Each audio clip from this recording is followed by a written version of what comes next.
All right, all right, all right. I'm here. It's Saturday night, and it's a Saturday night shoot the breeze. We're coming down to the end of the year.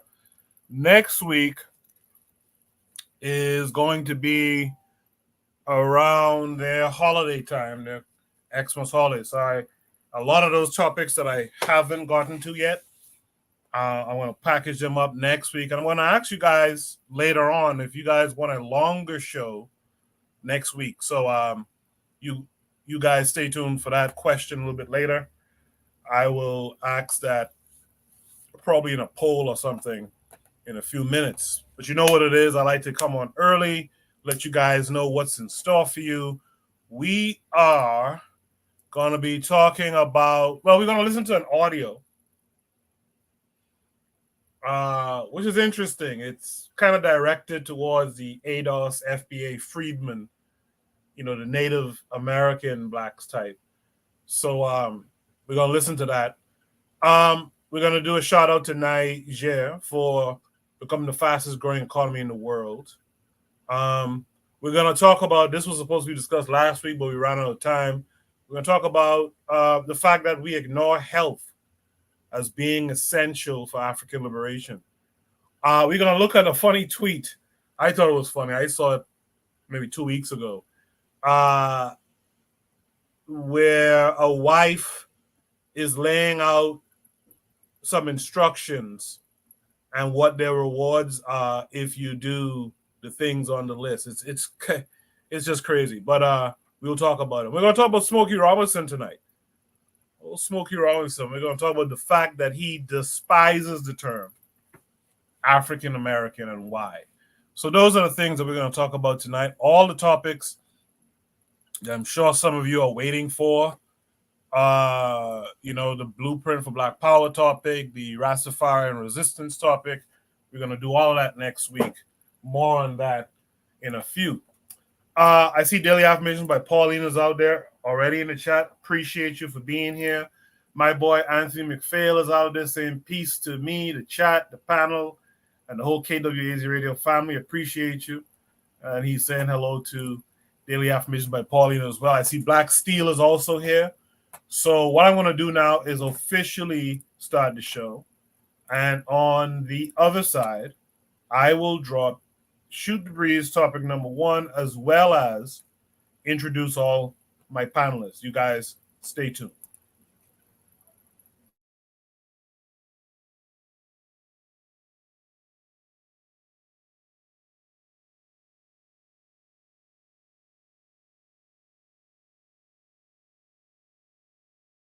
You are listening to the Bitter Medicine Podcast on KWAZ Radio.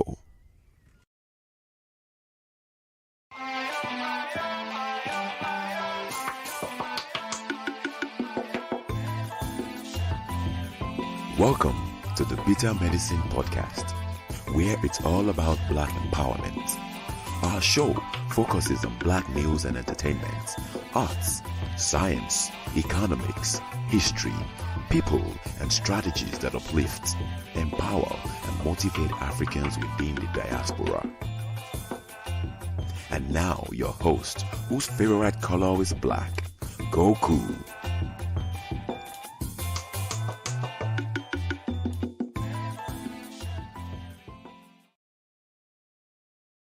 Welcome back to the Bitter Medicine Podcast. I am your host, Koku.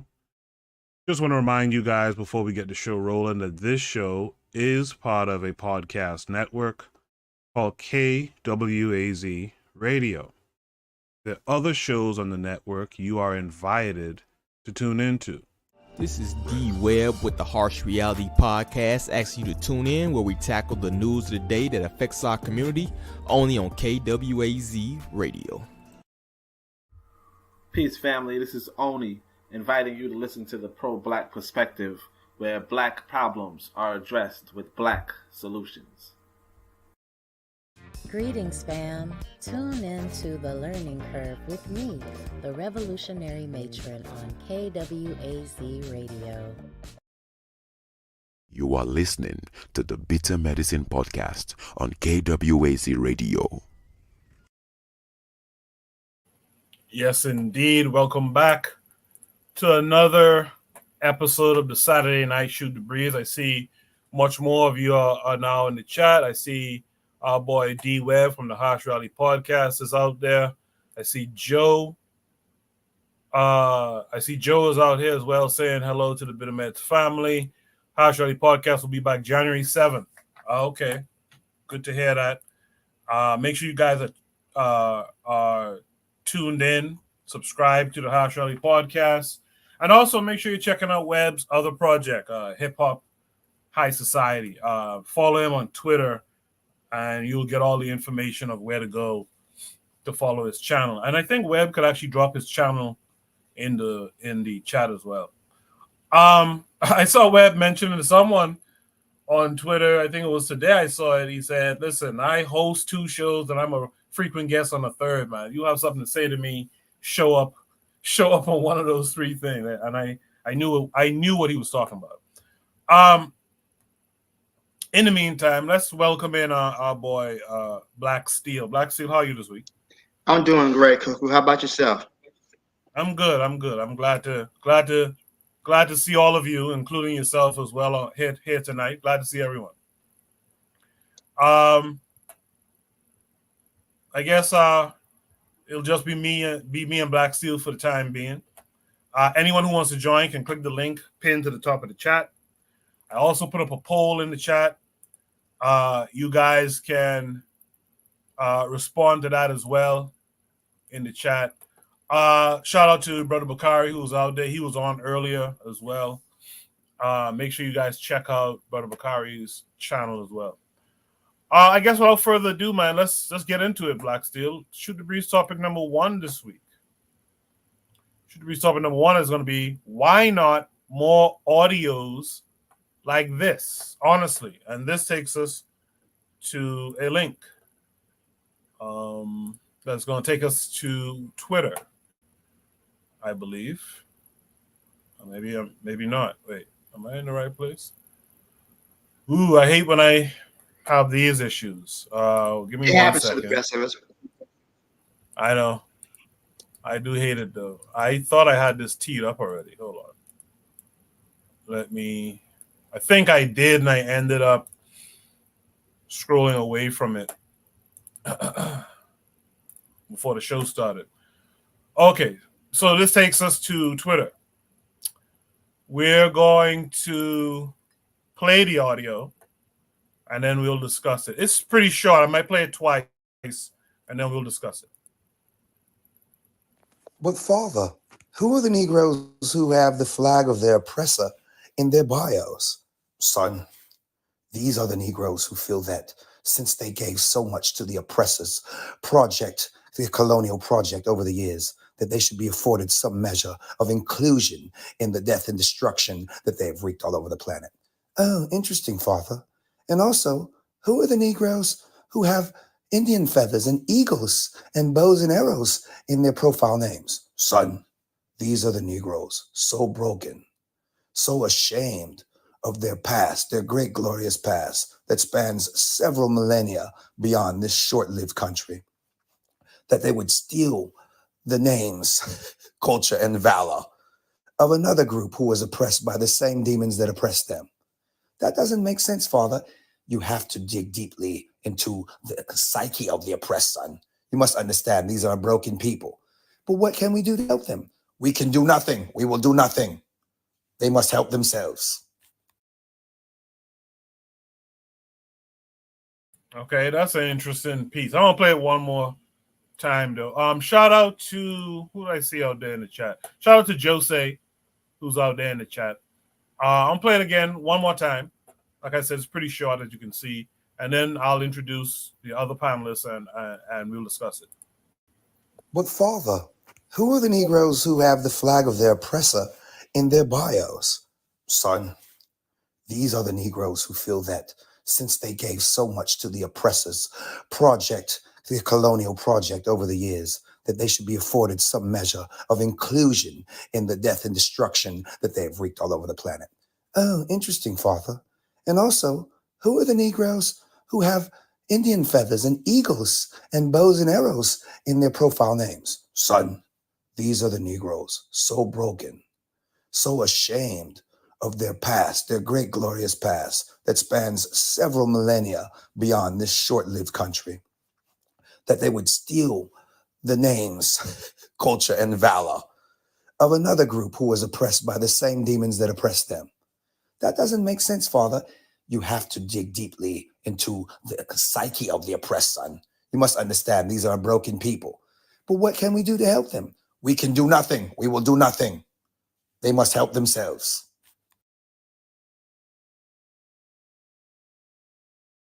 We can do nothing. They must help themselves. Let me see if this was a thread. No, it wasn't. This is a tweet from Rap Noir, so that's interesting. Trigger Happy 262 in the chat says, LOL, this is good. I like it too. Should we start? Number one says, why not more audios like this? Honestly, before we get into that discussion though, let's welcome in Buana this week. Buana, how are you? I'm good, bro. I'm just flowing with y'all, so we write on message, you're here. I'm good. How are you? You good? I'm good. Thank you. All right, Thanks brother. for coming. Yes, sir. With that said, let me go to Black Steel. Black Steel, what say you to what you just heard? Why not more audios like this, honestly? Well, I think that was very, very good audio. I think it really puts the pretendians and the ADOS in proper perspective. Honestly, I think these two groups we talk about, they're very small. They don't make it they're very small, but they're very loud. So they make a lot of noise in online spaces. So I think you're not going to see as many audios because most people, I would say most African Americans at least, would look at these pretendians and they'd laugh at them because they don't really have a connection, a real connection to anything about indigenous people's culture. They walk around with feathers in their hair like every Native American tribe had feathers. They didn't. They just take they take an amalgamation of different Native American tribes and just throw it together. And it's almost like, if you ever go to Comic Con, you see people dressed up as different it's really just cosplay. And they can be ignored. But I know they're very loud and they're starting to become not starting, but they're very loud and very boisterous. But they can't really stand up to any scrutiny. No real academic takes them seriously. So they're really just a source of mockery, if I'm being honest with you. Same thing with the ADOS. ADOS has existed in some form for a long time. Many Black people wishing to, instead of challenging or opposing systems of white domination, they feel like, hey, we put in the work, let's benefit. It's just integration taken to its next obvious step. Where you're not opposing to that assimilation, you just really just want to go as far as it can. So you just wave. They're proud to be American, no matter what atrocities America commits overseas.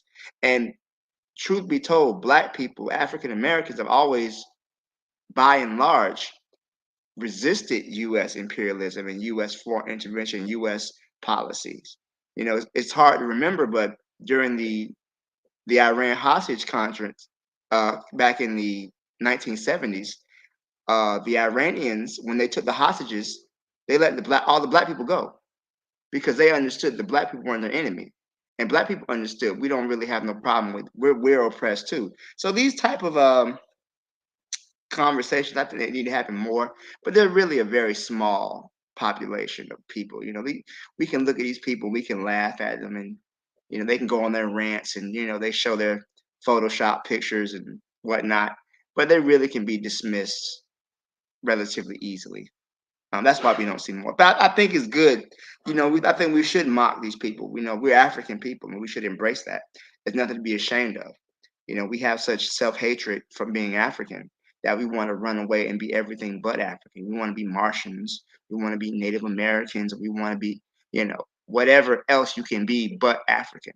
And that just really just goes to show that we have to take pride in our culture and where we come from, and our brothers and sisters all across the diaspora. We should embrace them and not seek to be something else and try to escape from what we really are. It's really mental illness, if you ask me. But I'll leave it there. Thank you, Coco. Appreciate you, Black Steel, for that. Yeah, I really liked your response. I posted a community tab post, I believe it was, saying that our enslavement, the Ma'afa, is like on page 1000. You know what I mean? Like we had 99 pages of like rich history, but we only focus on like that one page. That page starting at page number 1000. That's kind of wild to me that we do that. Is that recency bias that we tend to exhibit a lot. In the chat, Azuliism, of course, says we are the native. Later, he says we are the original Americans. You guys know I don't agree with that, but so be it. Trigger earlier said this is good, and I agree with him. We need, as he says here, it's good to have these types of creatives to have commentary and a sort of mirror reflection within art of some of our extreme assimilationist elements. Speaking of that, I have something cooking for 2024. I'm going to really talk about it around summertime, but I'm doing something with some creatives that I think can move the needle a little bit. Anthony McPhail says the Pretendians only know one tribe, Cherokees. He says Cherokees, and they don't speak Cherokee. Harsh Reality Podcast says, I still wonder why they're always coming at Africans and completely ignoring those $5 Indians on the reservations. Yeah, they don't push back. When these Indians, these Native Americans come and tell them, yo, keep our names out your mouth and all those sorts of things. And these folks never say anything. Trigger Happy 262 Plus says FB and ADOS is a minority because they're extreme assimilationists, but they are only an expression, an extension of the oxymoronic identity of a quote-unquote Black American. New African is the best trajectory. Bakari's out there telling Anthony he could join. Yeah, Anthony knows he could join. I don't know how come Anthony hasn't joined the panel here. But he has joined Forecast and has been real good on there too. There goes Marcus Garvey is the way. The sister says, good night, brethren. Thank you for coming through. Good to see your sister here. I don't know why it is we don't have more women involved here. I have my suspicions, but okay. Jose says, Elon Musk seems to love them. I got banned from X while humiliating some of them. Is that right? Okay. With that said, let's go to Buana. Buana, what's it? Yeah, so so the question is asked, why not more audios like this?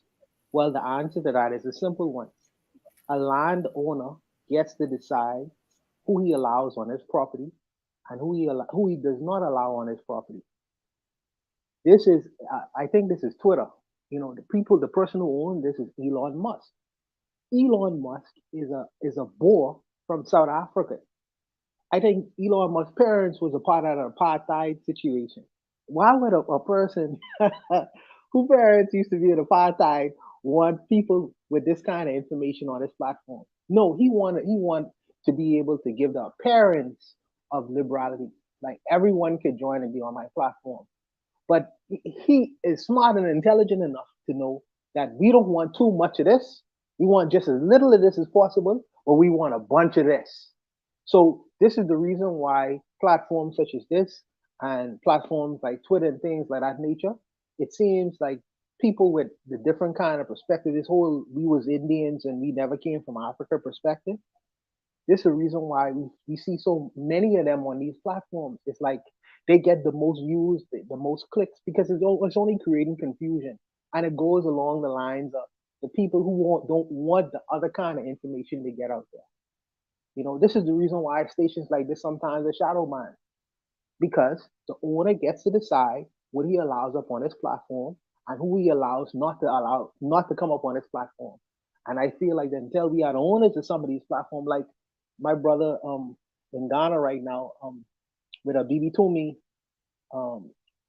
his own platform and such and such, he gets to put as many people as he wants to with audios like this on his platform all the time. So the owner gets to decide. So until we become the owners of these kinds of infrastructure, electronic infrastructure, then you will see the balance. But until then, you will see very little of this and a whole lot of the other thing, a whole lot of the ignorancies, unfortunately. But that's the answer to that question. But I'll leave it there. Appreciate that. Just a reminder, I have a poll up.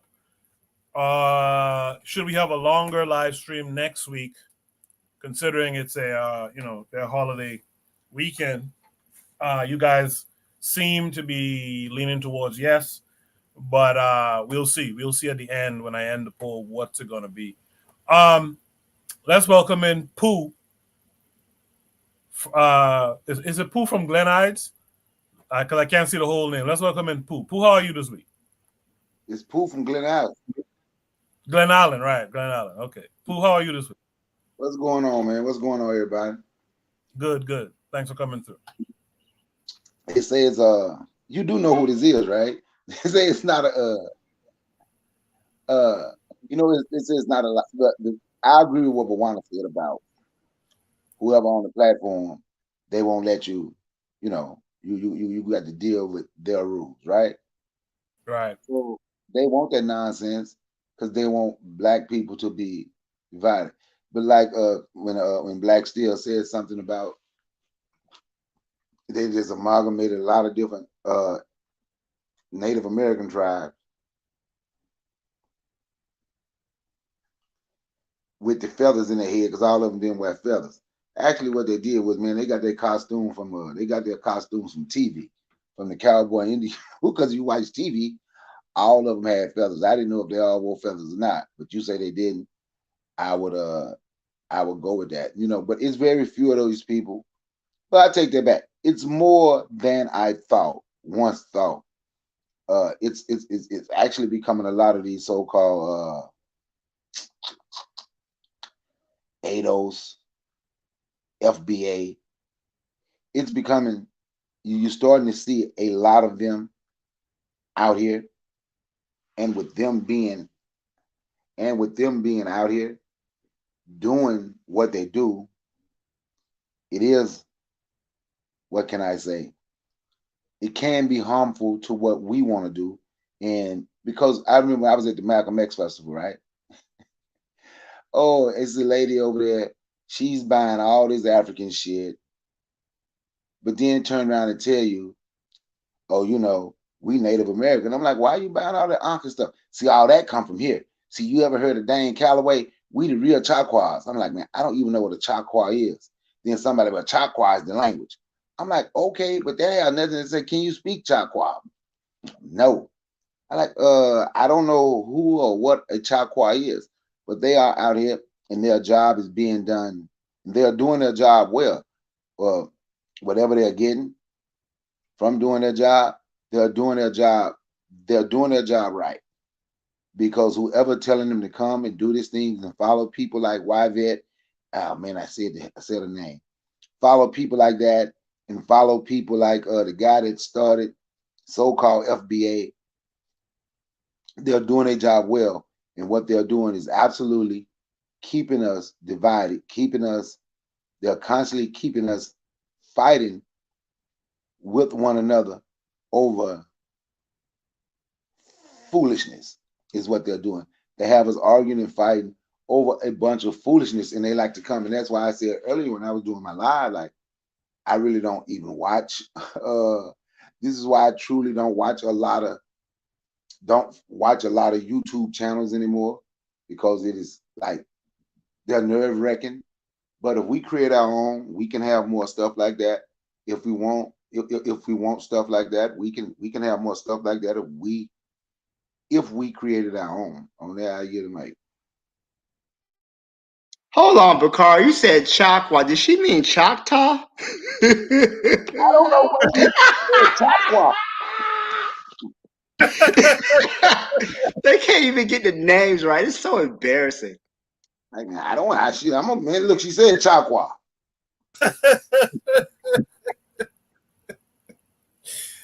Oh boy. The problem with this stuff is that it eventually starts to leak on into the real world. I forget what it was I was commenting on Twitter itself, and I'm like, Yeah, you see this stuff, and I believe it had something to do with the FBA types too, attacking someone. I believe it starts to leak offline. You'll be surprised. You go for that bank loan or something, and you think, "Hey, I have a black person who, an African who is the loan specialist," but meanwhile they're on the internet heavy behind this pretending stuff. You got to be and you walk in there with a little Caribbean accent or something. You never know, so you have to be careful. This is why we do have to kind of thwart some of these things that we see online as much as we can. And let me say this right quick. Like the one when they say the feathers, it's a guy on YouTube. His name is Top Cats. This dude literally wears a baseball cap with feathers in it. He got a baseball cap and and he said that's what the Chiefs wore. The Chiefs wore feathers in their headdress. He got a baseball hat with feathers. Oh boy, the insanity. Not only that, brother Bakari. He is big Sanetta. See, the problem I have, right, is the people who call themselves conscious is give these brothers platforms where you have access to thousands of people and they draw these guys in. And I'm watching this and I'm saying, why would Sanetta have people with at least a little bit of intelligence on this platform? But why would you confuse your audience with having this wild person on with his wild Jewish theories, this person on with his wild Indian theories, and then you mix that in with African consciousness? How you expect people to be able to differentiate from one to another? But I understand he doing it to pay his rent. But you confusing your audience who you trying to say you trying to educate. You can't do that. But needless to say, I'll leave it. Juana brought up something earlier in the discussion where he mentioned a BB Toomey, and I put this comment up on the screen from Trigger Happy 262 Plus. He says the next stage has to be getting a BB Toomey to be set on a national stage, and I agree with that. The problem with those things is, I mean, there's no innate problem with that idea. The problem is it takes funding, man, and we don't tend to fund a lot of the things that we really need to fund. We don't fund HBCUs. We don't fund the playgrounds in our neighborhoods. Oftentimes, we don't fund African-centered education most times, and it's a big problem. I'll leave it at that. It's a big problem. I see Azuli's out there arguing his Native American thing. And he said, oppressor told us we were African. I don't think the oppressor had any say in that. I'm sorry, interrupt. Isn't he Haitian? Yeah. So the oppressor told him he was Haitian too, I guess. I'm pretty sure Haitians have a stronger connection to Africa than most Black people in diaspora. I'm pretty sure. I mean, seeing as how I don't know. I don't even run out with the nonsense because I feel like you fucking with us, man. Yeah, because Zuli knows when Desalegn write the Constitution, he ain't mentioned Indian once. He never mentioned Indian once in the Constitution that he created, coming from out of the situation he gave up. Why is that? Why he never say, "Well, we was natives and we was already here," and he in the 1800s, and so why wouldn't he say that? Write the 1804 Constitution. Why would he ever suggest that we was the original people of this land? Not once in his Constitution for African Black people. Come on, man. I don't get him out of this really no more. I figure that he is listening to Dan Calloway and a lot of YouTube, so I can't get him out of the mind. You know what I mean? He is where he is. Hopefully, you know what I mean, he'll develop some inspiration later on. But Dan Calloway, Dan Calloway is it's almost comical, some of the stuff he puts up. It really is quite comical. And the dude, he used to be a rapper, and then he came across all of this information. It was just crazy to me. That is true. He named the country Haiti because, according to Desalegn, they avenged the Taino. That was part of his thing. He said he avenged America. That's why there's that book called The Avengers of the New World, because they knew what the Spanish and the Europeans had done to them. So in honor of those people, they renamed the country Haiti, which was the name of the indigenous people had given the island. But he never claimed that we were those people. That's why he said we avenged America. Those people were killed. We killed the people who killed them. There go, we avenged them. I don't know where we get from honoring them to now we become them. I don't know. Yeah, Black Steel is completely correct. It was an honorary. It was an honorary to go back to the name that the indigenous people had for that place. So, yeah. Is there any last thoughts on this prompt here? One more thing I want to say. I just want to say there's so much evidence to connect us to Africa, between language, between culture. If you look at, you got Obia in Jamaica, you have Santeria, you have, Vodun, you have, in America, they call it roots. All of these things can be traced directly back to Africa. The foods, the language, there's so many connections. Like I said, my father is Gullah Geechee, and there's so many connections to Africa that you really have to skip over a lot of history. You really gotta. That's what the pseudo people. That's why we laugh at them. Just like the people who believe in the flat Earth. You really gotta skip over a lot of shit to believe the Earth is still flat. You really gotta ignore a lot of stuff. And that's why they're made a mockery of, and that's why they're deservedly so. There's a lot of stuff you got to overlook. Just nothing wrong with being African. Love your people, love your mother continent, and let's work to get her free. Amen. Absolutely. Amen, Ra. I think Ozuli believes the Earth is flat too. By the way, should the reach topic number 2 tonight. Thanks for all the comments. Shut the fuck up. No. No, seriously, I think he believes the Earth is flat. At one time, I could remember him talking about that. So, yeah. A lot of good comments out there in the chat. You guys, if you listen to the playback, make sure to check out the chat comments. Pretty good stuff. Trigger Happy 262, Power Rally Podcast, Arzuli, and others. Oh, and shout out to the Forecast. He's out there. He says, what's up? So, shout out to Forecast. Make sure to subscribe and check out his shows. Forecast is active, man. Forecast is on 3-4 times a week. You guys make sure to check out the Forecast. Should have reached topic number 2 tonight. Says shout out to Niger for becoming the fastest growing economy in the world. This comes with a link that takes us to YouTube, to a video titled Mali has just signed off the biggest contracts ever. We'll take a look and then we will discuss it. Niger. You remember Niger? We spoke about Niger many times. Yeah. Guess what is the fastest growing economy in the world right now? Niger is the fastest growing economy in the world. Congratulations. Yeah. That's what happens with change. Don't be afraid of the dark. Be careful with stars. Not every light is shining, guide you, baby. So let them rain on your spark.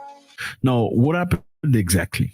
Niger used to sell a lot of uranium to France, and France set the price. You remember Niger? This is a beautiful country, Niger, on the map. We're just going to put the map so some of our people can understand where Niger is. I know we don't always know. Lovely place, very hot indeed. They sold their uranium to France exclusively, and France set the price. So I'm selling you my stuff, but you set the price because you colonized me. So because you colonized me and you taught me how to speak French, now you can set my price. Niger, for some of you know, we spoke about this very much. They toppled the president named Mohamed Bazoum. After toppling the president, they changed the price of uranium. Uranium, for those of you who don't know, is used for nuclear power. It's used for electricity. Okay, people use electricity created by uranium. Niger sold most of his electricity or most of his uranium to France exclusively. France produced electricity, then France sold electricity to some of the countries in Europe. Meanwhile, Nigerians had no electricity back home. That's how it happened. Until the military government took over power and kicked off the president that wasn't working for the people. Now Niger has become the fastest growing economy in the world. Congratulations. They've upped the price. No more favors to nobody. No more helping people because they taught you how to speak French and eat pizza. Not pizza. What that stupid cheese again? Whatever. Yeah. No more of that. That's how now Niger is the fastest growing economy in the world. Unfortunately, there still are some of the poorest country in the world, or one of the poorest country in the world, but definitely one of the fastest growing economy. Awesome stuff. So now we're going to talk about Mali. Remember Mali? Here's Mali, a map of Mali, beautiful place. I know some of our brothers don't know where this is, so we can understand. Africa is a big continent. Okay, we have like 54 countries. It's a big continent. Different cultures, different tradition, different people, lots of things. If you've never been to Africa, I encourage you to come and visit, come have a look. You will love it. From Ghana to Tanzania, from Morocco to South Africa. Lovely place to be. Okay, so what happened in Mali? Mali has just signed a contract. Guess with who? With Russia. About developing a refinery of gold for production. So Mali has signed a contract with Russia for producing gold. Mali has lots of gold. And unfortunately, for many, many years, like many other African countries, Mali will take gold and whatever product it is, they will send overseas or they will send to Europe or any other country. That's where they're going to work on the product, impoverishing the people in the country. Now, Russia is willing to come to Mali and construct a refinery with Mali in order to produce gold for the Malian people. Congratulations! Yeah! So Mali military government has officially entered into an agreement with Russia, unveiling plans for a state-of-the-art gold refinery project to be established in the Malian capital, Bamako. The deal, which spans 4 years, includes the construction of a refinery capable of producing a substantial 200 tons of gold annually. Congratulations, Malian. Fellas, let me put it this way. I'm going to break it very easily for you guys, okay, so you can understand. Mali, like Burkina Faso and Niger, were tired of their president because presidents seem to be working for his own interest and for the interest of foreign nations. Yes, Malian people were very impoverished while the countries had so much gold. And the gold obviously was sent to other countries. Now the Malians have chosen to create their own refinery. Many years before that, the gold was exported to France and many other European countries. That's where the gold will be refined and produced for consumption. Now, what does that do? When you go and create a refinery in another country, the host country where you get the mineral from is impoverished because a refinery in Mali means more jobs for Malians. It means more expertise for Malians. It means knowledge for Malians. It means creating, growing an economy in Mali. And that's one of the biggest deals with many African countries, whether it's Cameroon or Gabon. These countries have a lot of timber. They have a lot of wood, a lot of trees, but they have to take the trees and send it to Europe. That's where the trees are going to be refined. Is that acceptable? It's not. Then at the end of the day, they have to order furniture coming from Dubai. Can you believe that? You have all the timber in the world. You have all the stuff that you need, the woods, the forest. But your timber goes to Europe and Dubai. And Dubai creates the furniture that you purchase at a level of thousands of dollars. I mean, is that stupid or is that anything different? I don't know. You tell me. Now, the problem of many African countries, whether they produce gold or diamonds or lithium, oil, any other thing, they do not have refineries where they can, actually finish their product and export. Investors come into these countries, they take the raw material to whichever country they take it to, then they come and sell it to you at a very inflated price. Same with cocoa, okay? Ghana and Cote d'Ivoire are the biggest producer of cocoa in the world, but they buy their chocolate coming from Germany, France, and Belgium. Can I repeat that? Ghana and Ivory Coast have the most cocoa in the world, okay, for production of chocolate. But they go buy chocolate in France and Germany and Netherlands. Is that okay? Is something wrong? Definitely, because there's no refinery in Ghana and Côte d'Ivoire. And it's very, very sad. So they come into your country, they set the price. We're going to buy at this price. You cannot discuss because you have no refinery. What are you going to do with it? Africans have no refinery for lithium, for production of cars, electrical cars and cell phones and all that stuff.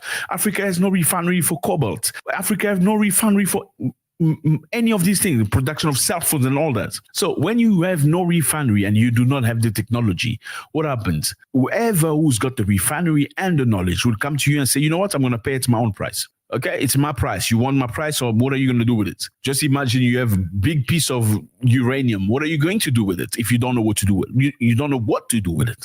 You don't have the means to transform it. Okay, so you see where we're going. Now, Mali has made a very big decision in involving Russia. Okay, Russia, come to my country. Let's build a refinery so my people can profit. Now, there's something very interesting to this story. You know, a couple of days ago, we spoke about Kidal. Kidal is a big city in northern Mali. We said Kidal was freed by the Malian military after French people were unable to kick out all the terrorists and all the Tuareg people that live there. But Malian government with a Wagner group went into Kidal and they took over the country. They took over the city. Now, something happened. For many, many years, Kidal was controlled by these terrorists. Now, some people believe that the terrorists were actually sponsored by France in order for France to come into Mali and take illegally the gold that was in Mali. Because if you come openly, you need to pay tax, right? If you come, okay, I'm coming to your country to take gold, you're going to have to go through policies and pay tax and pay whatever that's required. If you create mayhem, you bring the rebels or terrorists and you steal from them, or you take, you give them weapons, you give them whatever they need, and you say, I just need gold from you. The deal is easier, right? Yeah. So now the Malian government with the Russians have kicked out the terrorists. Now they decided to create a refinery for the country. Are these countries moving forward? Congratulations. Congratulations. And I think we need to talk about this very much often. Apart from South Africa, many African countries do not have refineries for whatever products, goods they have. It's very sad. And South Africa is very different because, like I said to you earlier, many African countries were looted because Europeans came to African countries to steal and go. In Nigeria, they came to steal and go. In Ghana, they came to steal and go. In Congo, in Burundi, in Rwanda. In South Africa, unlike other African countries, the Europeans came to stay. They firmly believed that they were coming to stay forever. They're going to stay in power forever. Okay, and that was the initiative around building good infrastructure, making sure things are running smoothly, and also perpetuating the apartheid, which was a government that was separatist, that separated blacks from whites, and it was run by a specific group of people that believe the white race was superior to the black race. It's only at 1994 the country actually became free. That's when the blacks and the whites could actually mingle together and have a good time together and live together. And that is one of the main reasons why South Africa is pretty much in advance to many African countries. In many other African countries, infrastructure such as roads, you'll see mainly good roads coming from mines to the port of the sea. So from the mines to the port, that's where you saw the good road. Why? Because clearly they came to steal from the mine and take it to the ports out of the country. In South Africa, that wasn't the case. They were trying to build some stuff for themselves to profit from. Okay? So the refineries, the production companies and all that stuff were built in South Africa with the goals of profiting the white people who lived in South Africa at that time. Still live today, but very different setup. So again, I think it's very important to mention it. Country like Nigeria, where Elon Musk came to ask access for lithium. He wanted lithium because lithium is necessary for the construction of electric cars. And Elon Musk is the owner of Tesla. Okay, so he wanted to come and take the lithium. And the Nigerian government said to them, you can come in, but provided that you build a refinery station here in Nigeria. Yeah, congratulations, Nigeria. That was a very good decision. Guess what happened next? Elon Musk said, no, we're not interested to building a refinery in your country. But we are very much interested to come into your country and take your lithium and take you wherever we have to take it. The same happened in Zimbabwe with the current president, Mnangagwa. And he said to them, no, we need a refinery here. They refused to build a refinery. And what did Mnangagwa do? He went and signed a contract with the Chinese to come and build a refinery in Zimbabwe. And the same thing is happening in Uganda right now with the oil. So Africans are clearly waking up. They understand the way to production, the way to greatness, the way to a better life. It's industry. It's knowing exactly how it functions. It's building the building blocks, putting everything together yourself, having it done in your country, providing jobs for the people, opportunities for the fathers, get people involved, the knowledge, the expertise for the country to move forward. Let me know how you feel about this. So they've kicked out the rebels and now they got a project of refinery. So in that area where the rebels were stationed, there was a lot of gold. So many people believe the rebel were, furnished and equipped by France in order for France to come illegally and steal the gold. Now the Malians with the Russians have kicked them off. Obviously, if you watch French TV, they'll tell you that the Malians are using illegal people to kick out the rebels. Just imagine, they're telling you, you're using illegal people. These people are vicious. Wagner, you shouldn't be using Wagner. Nobody should deal with Wagner. But in the meantime, Wagner just helped the Malians to free their country. And let me remind you before I leave, Mali has got very beautiful history, of Africa. Malian had an empire. Timbuktu, that is a UN heritage site, could produce and bring a lot of money to Mali. Plenty of it. But unfortunately, that space was occupied by rebels, by these Tuareg. They came and they destroyed completely some of the heritage. I mean, these go back like in the year 1400. These construction go back to the year 1400. As you can imagine, many people can come for tourism to just learn about the empire of Mali. And Mali would make a lot of money from it. Now, these rebels say, in the name of Islam, we're going to destroy everything. Their version of Islam is just crazy. Thank you very much, fellas. I appreciate you. Thank you so much. Interesting. I like how he did that. He compared this region to other regions and on the continent. I really like how he did that. I agree with Jose in the chat when he said, there you go, be happy together. I didn't quite get that, but for those of you who are, and Brother Bakari had to drop off. He was having technical difficulties, so he's in the chat right now. But for those of you who are well learned in these deals, I'm gonna have to lean on you guys to, whether you're in the chat or on the panel, to describe these things a little bit better. But I'm hoping that the continental Africans in these places like Niger, I hope they are, when they say that they're going and get the Russians, or I forgot who it was who went and got the Chinese to build the refineries and what have you, what are those deals like? I come from a place where there have been deals to build hotels where these people own that land into perpetuity. I talked about that in the show before. That's how I learned the word perpetuity, right? I wonder what these deals are. I wonder if there's a transfer, if there's some kind of, that kind of actuary science where you guys will get this percentage of profits until this time, and then it reverses to us, and then we have ownership. I'm wondering what these deals look like. Hopefully someone here will have the answer. Quickly in the chat, Bakari said, what's going on here? Bakari said, didn't Nigeria, he says, didn't Nigeria build an oil refinery? If so, why don't those countries use Nigeria to help? Interesting. Jose said something is nonsense. Let's figure out what it is. Let me throw it to Black Steel. Black Steel, shout out to Niger, yes or no? Well, I think a shout out to Niger for getting rid of the French. I understand as the expression is, Rome wasn't built in a day. So, excuse me. I think it's good that France is gone. The relationship France had with their Francophone African countries is completely exploitive. So the fact that they're not there is a good thing.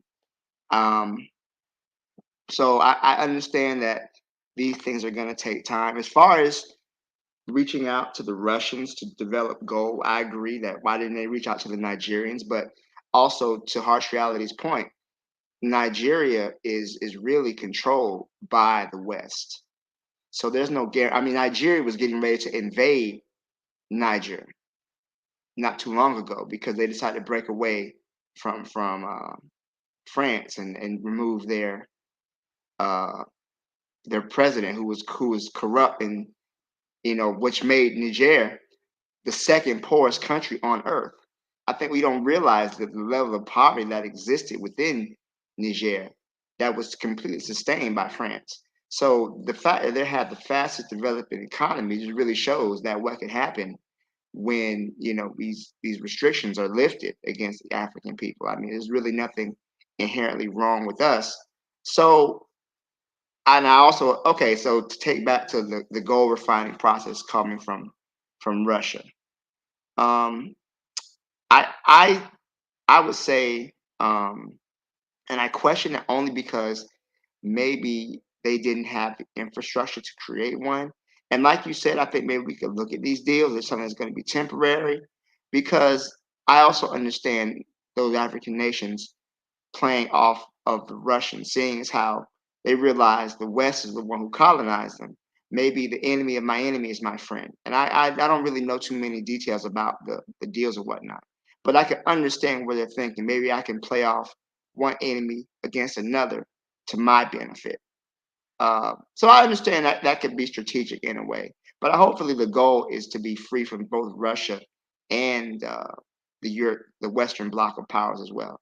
And I think that's kind of, if we look back at the history of the Congo, when Patrice Lumumba, he joined the non-aligned movement because the Congo being such a large nation with the resources, the West was afraid of Lumumba falling into the Soviet bloc.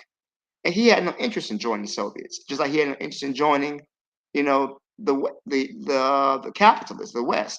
But because of the threat that it would be, they couldn't have him even sympathizing. So just with whatever the Russians were doing, so they had to take him off the board and put him in Mobutu. So I don't think that. I think hopefully maybe what they're doing is strategic, but the long-term goal is to have control over their own resources and use it to benefit their people instead of signing away the rights to these, foreign mining companies who come in and take and give nothing back. So I'll pass the mic. I'm sure there may be some people who have more information than I do, but thanks, Kofi. No, thanks for that, though, Black Steel. Thanks for that. Yeah, we have to keep those things you mentioned in mind, and I hope that we're not just blindly, and this came up on Shoot the Breeze over a year ago maybe, but I hope we're not just saying, well, the enemy of my enemy must be my friend, and we're making the same mistakes that we have with our enemy, right? So I just hope that we're being diligent there. Let's welcome in Jose. I haven't seen Jose in a minute. Jose, how are you this week? Hey, I am, as always, not quite enthusiastic about where we are as a people. So, no, I'm not happy. How are you? I'm hanging in there, but I'm glad that you came through. I know it's late where you are. You said to keep an eye on Ghana too. Talk about it. Yeah, they received about 150 military vehicles, and yeah, for the type that it was, it's like yeah, an infantry war or whatever you call it.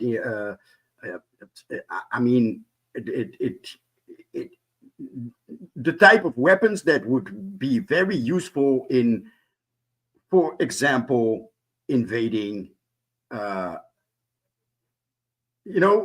what they are hired for by the African Union, the French made African Union. I mean, it's like it's vehicles for ground troops, and it's not going to be you already know it's not going to be a war or an invasion with air dominance. I mean, have you seen the planes of the average African country? Their air force is training airplanes. You know, the Air Force, the airplanes that a Nigeria or a Ghana uses, or Senegal, are the type of airplanes that in the West or the rest of the world train with those airplanes. It's yeah, I expect. Why now? You know, why now? But since I have the mic, Absolutely. I really want us not Yes. to speak like folks in the West. You know, oh, Russia. I don't know what Russia is going to do. I don't know what Russia is going to do. Look at the past. What did the Soviet Union do? They left when the colonial wars were over, right? So I mean, not even a fart. Don't even believe a fart from the West. That's what I want to say. You know, I look at the history. Look at the relation we already had. It was already a multipolar world, and as soon as we started fighting for our rights, we became terrorists. We were blocked from the Western markets, so we had no choice. Just like Cuba, no communism. They didn't have no choice. But anyway, I pass the mic. Thank you. Appreciate that, Jose. Thanks for coming through too. I dropped the link in the chat again. It's actually pinned to the top of the chat. You can just click it and join. But I dropped it in the chat for Anthony or anyone else who wants to join. Let's hear from Buana. Buana, what say you? Yeah. So for me, in watching this video, and you asked the question, well, let me just try to break it down like this. The goal if you want to play in the game in the world markets is being able to produce finished products, end-made products, like this man was suggested.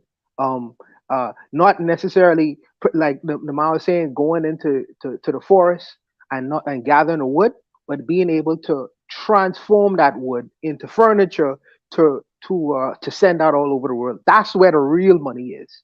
Not only having a cocoa plantation that exists within your nation or be able to produce the cocoa, but be able to transform that cocoa into Hershey's bars, into Cadbury, where you can sell them all over the world. That's where the real money is made. And these people know that. So they will give a politician in these countries where there's natural resources and minerals and they'll give them a certain amount of money. But these people who don't have enough long-term vision to see, well, the money is not necessarily in what's in the soil. The fact that I'm able to mine that out of it. The money is able to produce in refineries, so I can create the finished products. So you can't. So Menangagwa in Zimbabwe, he get a clue finally. The Ghanaians, I forget who the president of Ghana is. I forget his name now. He understands the money is in refineries. As long as I am able to transform the cocoa that I am able to pick off of the tree, transform that into a Cadbury bar and sell it around the world globally, that's when I'll be able to produce and create for my people. And what comes with refineries, as these brothers are saying, jobs, not only labor jobs, but skilled labor. Skilled labor. That'll be able to improve the so-called standard of living in these countries, because you have to pay people more for skilled labor. All these things are translatable. When the man say, and it made me cry, not even made me cry, but it made me really think. He said the best roads in some parts of Africa are where the minerals are, from the minerals straight to the ports to send out the natural resources. But when you look at my country and come on the same way, you can come on from a boat and just drive on one road to where the hotels are. That's the best roads in the country. Everywhere else, you have to drive through ditches and potholes and all these other kinds of things. Yeah, but where the tourism industry, where the industries are, you see the best roads, and the politicians prepare the states like this. So we are secondary people in our own country without even considering it. So these guys are trying to upset the apple cart and turn it to where the people matter more. So, well, that's a whole other matter. All I'm trying to say is the game is in being able to produce finished products. And the fact that these guys get a clue and understand that to create refineries in your country, will be able to at least put you in the game now. So you can't just come to extract. You have to buy the gold coin from us now. Unless you want to create a war. So I'm glad that at least these leaders of these countries are finally getting the cue. Who they doing business with is another matter. The propaganda out there say, well, you can't do it with the Chinese. The Chinese are godless. You can't do it with the Russians because the Russians are communists. Oh, so y'all been in these countries. The Western world has been in these countries for hundreds of years, and they can barely get a functional hospital. Y'all ain't doing nothing, but these people saying, well, we will do these things if you give us enough lithium. Hand go, hand come. That's an understandable trade. But then you have people from the West saying, oh, the Chinese taking over your country. Why? Because they put in business and refineries in their country. So where we could set a actual global price and y'all don't set the price for us, that's intelligence. That's intelligence. But the propagandists in the West say, the Chinese taking over your country. Well, what did the West do while they've been in your country for 400 years? Running your economy. Can't even produce a functional hospital in some of these African countries. And y'all ain't do shit, but the Chinese promising and doing certain things to build an infrastructure in our country. I say, come to my country. I don't give a damn what these guys saying over here, because they ain't do the actual work in improving the conditions of our lives here. But if y'all willing to build refineries, I don't care what you come under. You know what I mean? I don't care what you come under. But that's just me. I know I'm ranting right now, but I'm gonna stop and I let the other brothers go. By the same time. I appreciate that one. I don't ever take it as a rant. But I do want to welcome in our boy. You guys in the chat are familiar with him, but you don't know him by this name. He can tell you what other name you know him by in the chat. But let's welcome in our boy Anthony McPhail. Anthony, how are you? First time. Hey, how you doing, brother, man? I'm so glad to be here, man. Yes, I'm excited, man. I'm excited, because I've been listening to this show for so long, man. And I say it's about time I show my face on, man. But I'm glad to be. I'm glad to be here. Go ahead, man. Thank you. You want to tell the folks what your usual chat name is, so people will be able to identify? Okay. The former Dr. Bobby E. Wright. Yeah, that was it. The former Dr. Bobby E. Wright. Yeah. My hero. Yeah. Yes, sir. Anthony, what say you? Because you tend to have a lot of on a real serious note. Anthony is a guy who should be on the network too, because this guy has real knowledge. I realize he has a good memory too. He knows details real well. So Anthony, you probably could fill us in on some of these things that are going on here historically and currently. Okay, yeah. From what I see, from what I've been checking out. Well, first thing I like to say, it's a start, man. It's a start, and you got to start somewhere. You know what I'm saying? It's a start, and it is and kicking the French out, because the French, I mean, they've been exploiting Africa for so long, man. It's just ridiculous, man. But I think that as long as the leadership keep in mind that it's their people they serving and not their pocketbooks, they'll be all right, man. That's what I think. But it's a start, man. You don't want to trade one master for another one. But I'm saying, I think it's a start, man. I think it's a good thing, man. I'm for Niger. I'm for it, man. I think we need to see where it's going, though, man. Because to me, the verdict's still out on everything. It's all new. But I just think, for right now, I'm gonna say, yeah, go Niger, man. Go Niger. But just remember to keep your people in mind, and not your pocketbook. You know what I'm saying? Because it's easy to become another Mobutu, and I'll leave it at that right there.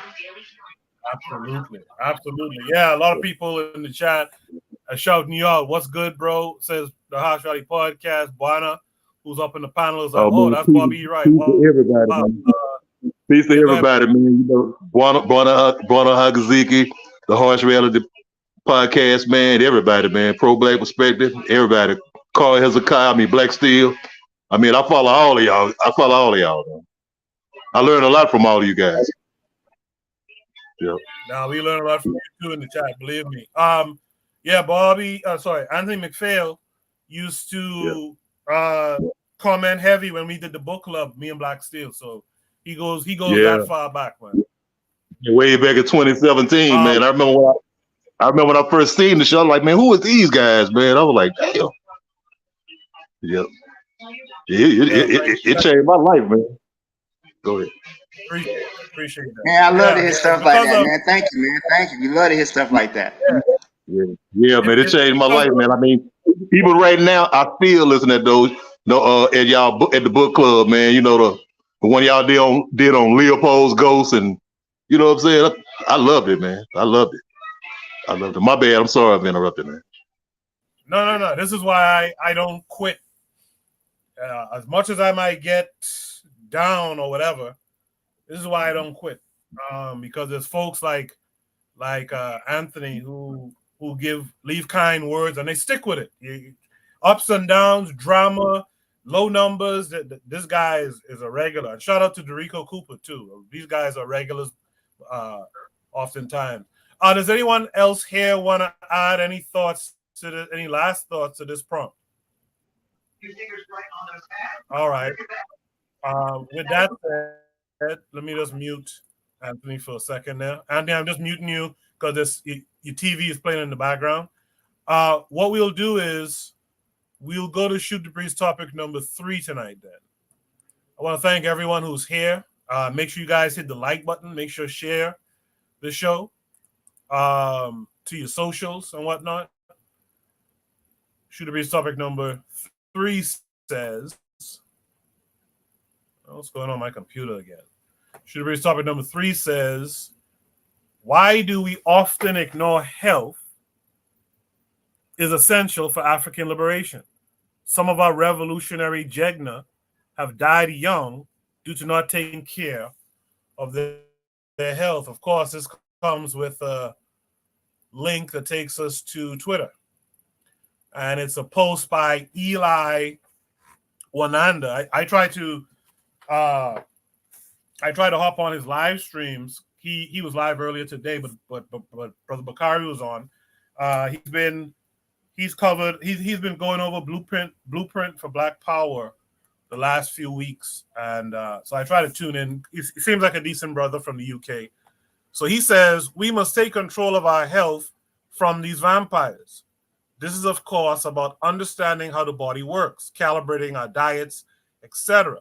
But it also means organizing to address the systematic exacerbators of diseases. Health is political. And this is a caption to a retweet that says the richest man in history created the pharmaceutical machine that is keeping you sick. Here's how John D. Rockefeller did. Now, this is a thread. So I'm going to read the thread because I think I posted this on the Discord too. It's interesting how things become norms. Just pay attention to this thread, right? So this guy says, Western medicine has a focus on drug, surgery, and radiation. Preventative diets and holistic practices are highly discouraged by doctors. In fact, health practitioners who prescribe these things are seen as quote-unquote quacks and cast off by Western medicine. He says, in the U.S., we are not in the practice of healthcare. We are in the practice of sick care. Currently, 70% of U.S. adults are overweight or obese. 1 in 3 Americans are pre-diabetic. 7 out of 10 deaths are caused by chronic illness. Heart disease kills 500,000 Americans yearly. Right? You see this graph showing you the increase in prevalence of obesity from 20 to 74 years. So over the decades from the 60s, it was, relatively decent, maybe 12% up until 1980. And then it has exponential increase from 1980 to 2000 and still going up, a few dips, but still going up now. So it's so the prevalence is approaching like 40% of obesity in U.S. adults. That's interesting. He says, we are also in a prescription drug epidemic due to our ties with Big Pharma and our tendency to overprescribe. Currently, 16 million Americans abuse prescription drugs.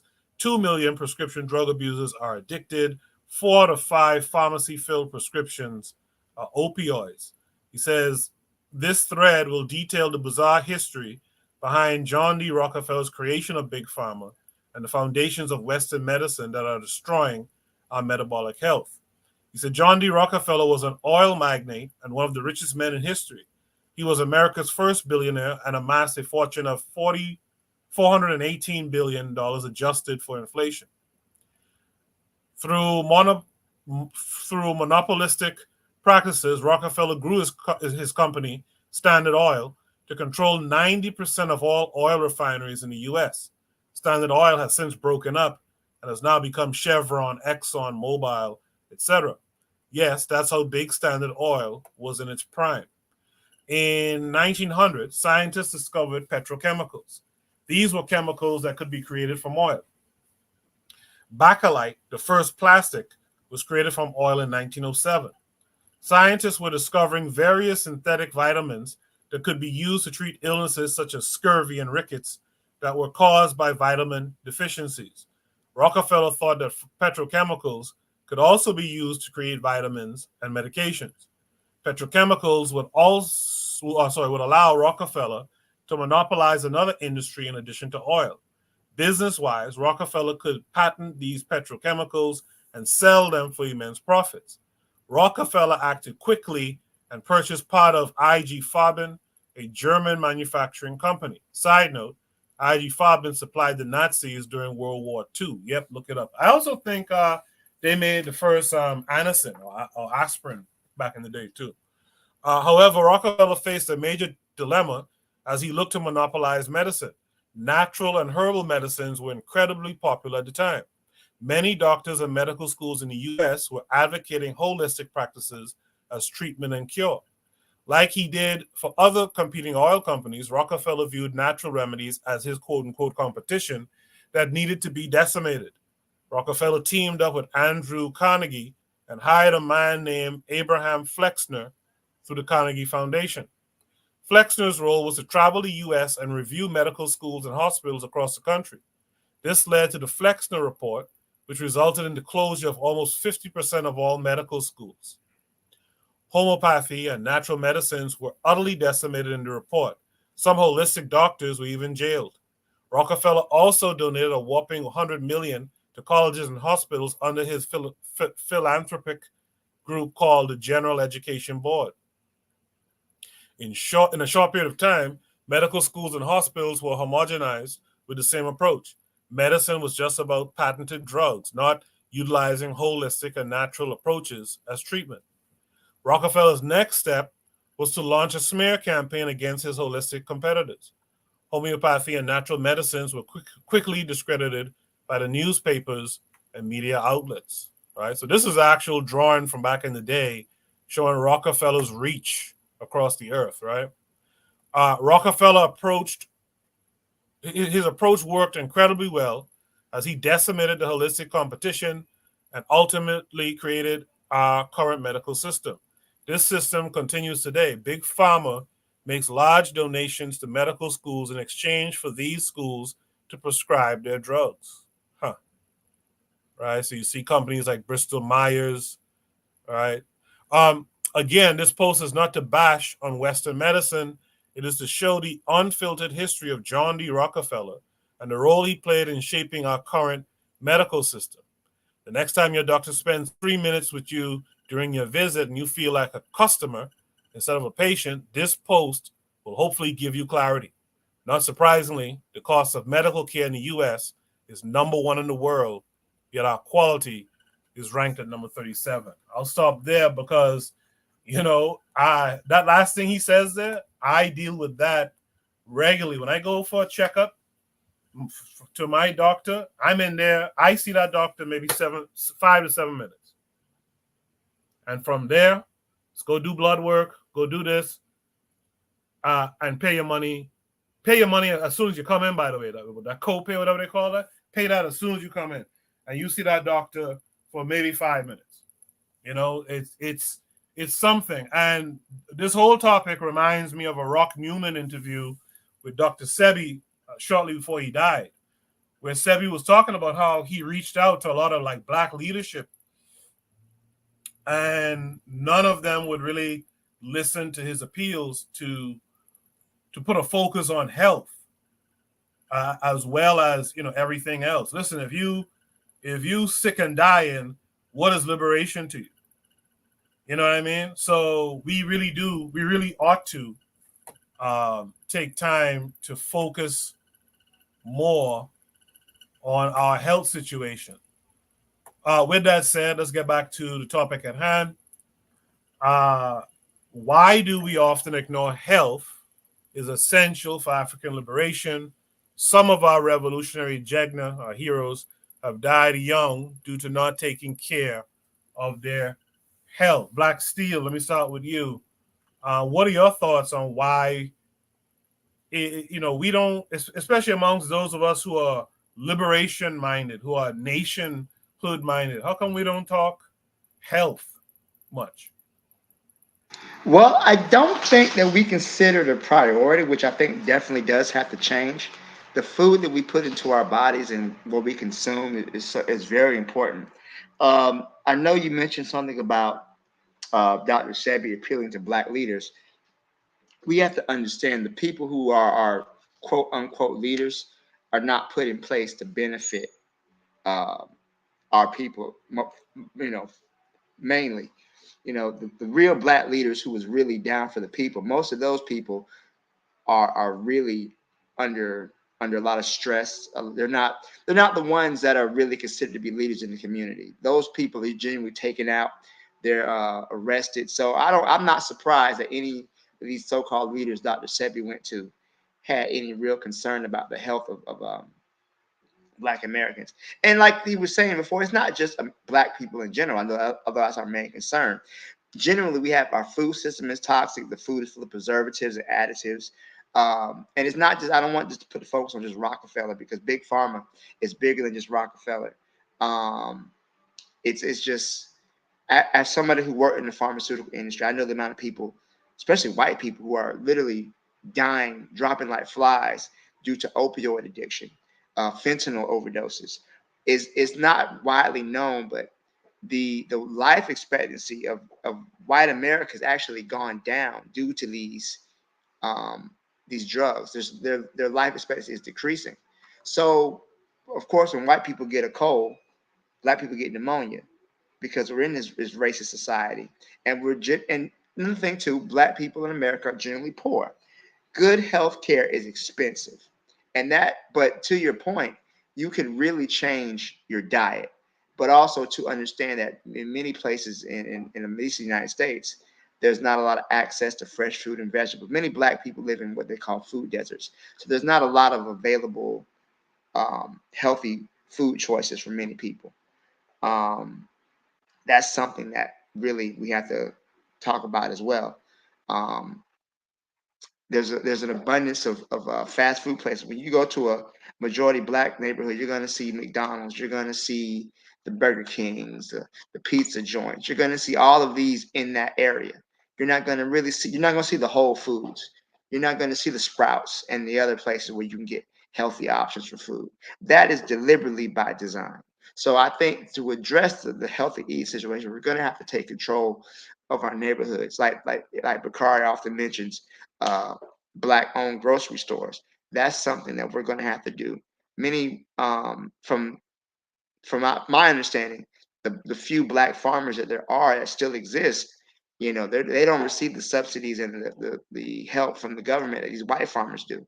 So even with that being said, a lot of the healthy food choices that we need to make is out of reach for a lot of our people. So I think that's one reason why they don't really mention it, because they don't really see a way around it. So um, I'll leave off there, but I'll let some other people speak. But this is a very good topic, and I do think that we have to really focus on that. And I think also too, we many of us in our jobs, we're sitting down, we're not moving around, we're not exercising, and that also contributes to our health as well. If we don't get up and move around, That's almost as bad as eating disgusting food all the time. So I'll leave it there. Thanks. Appreciate that, Black Steel. Appreciate that a lot. Yeah, some nice comments going on in the chat. I'll read some of them shortly. I see Afro Native World said he's going to go back and check out the book club. Finish listening to the books from the glory days of the book club. Yeah, do that, man. It was a good time.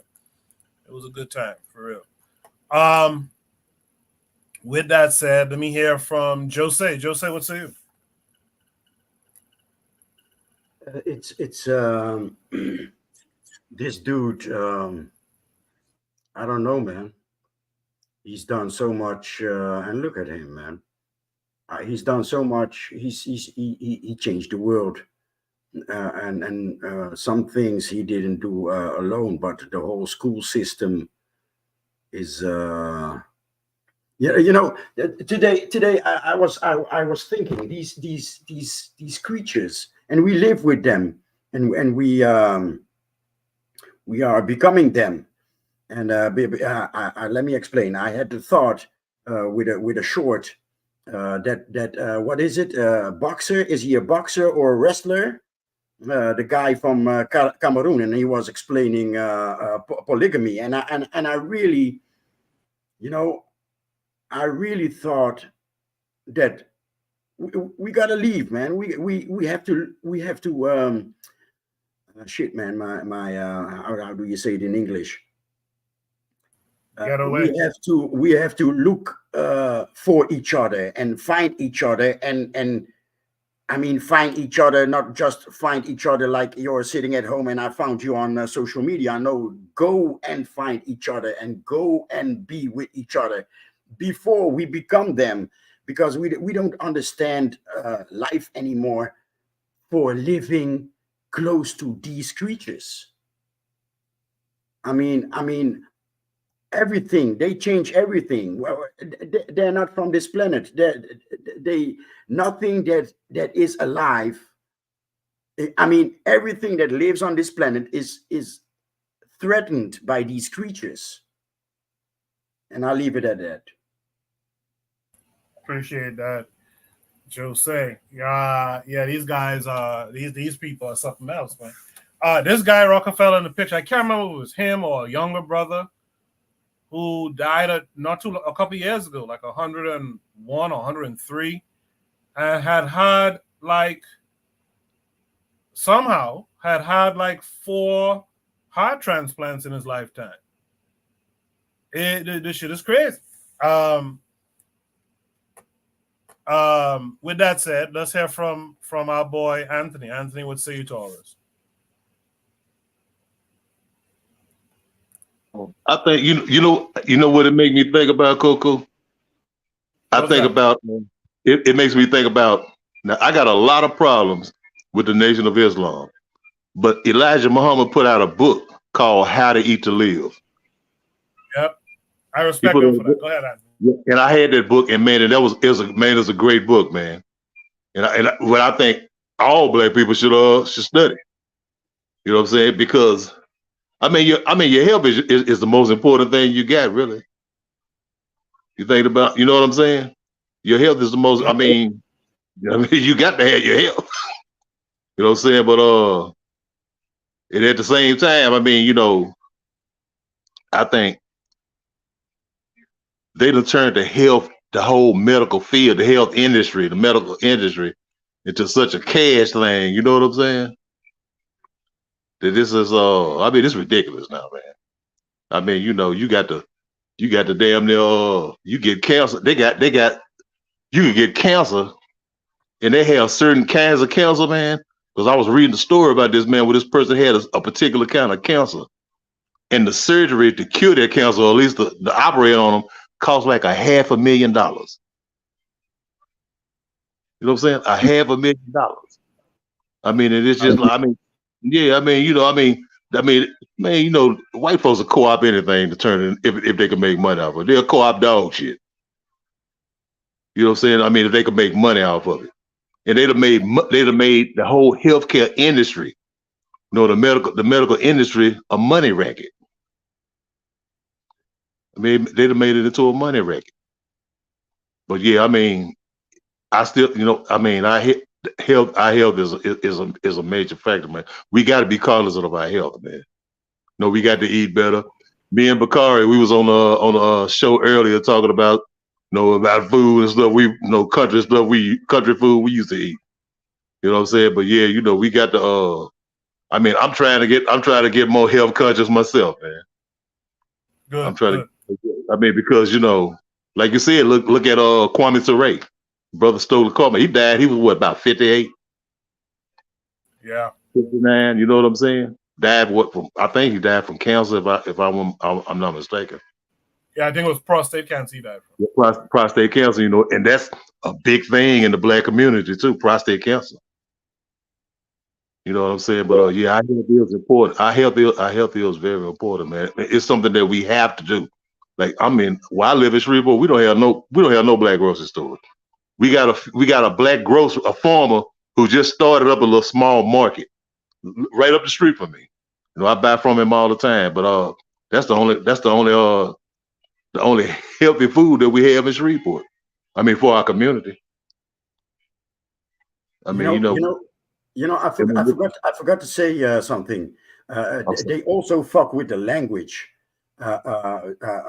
When I was listening, I intended to say this, so I really forgot it. I really want to say this, and probably in English, they also have this type of tricks, and it becomes more normal, and you keep saying it, and you keep programming yourself. It's this.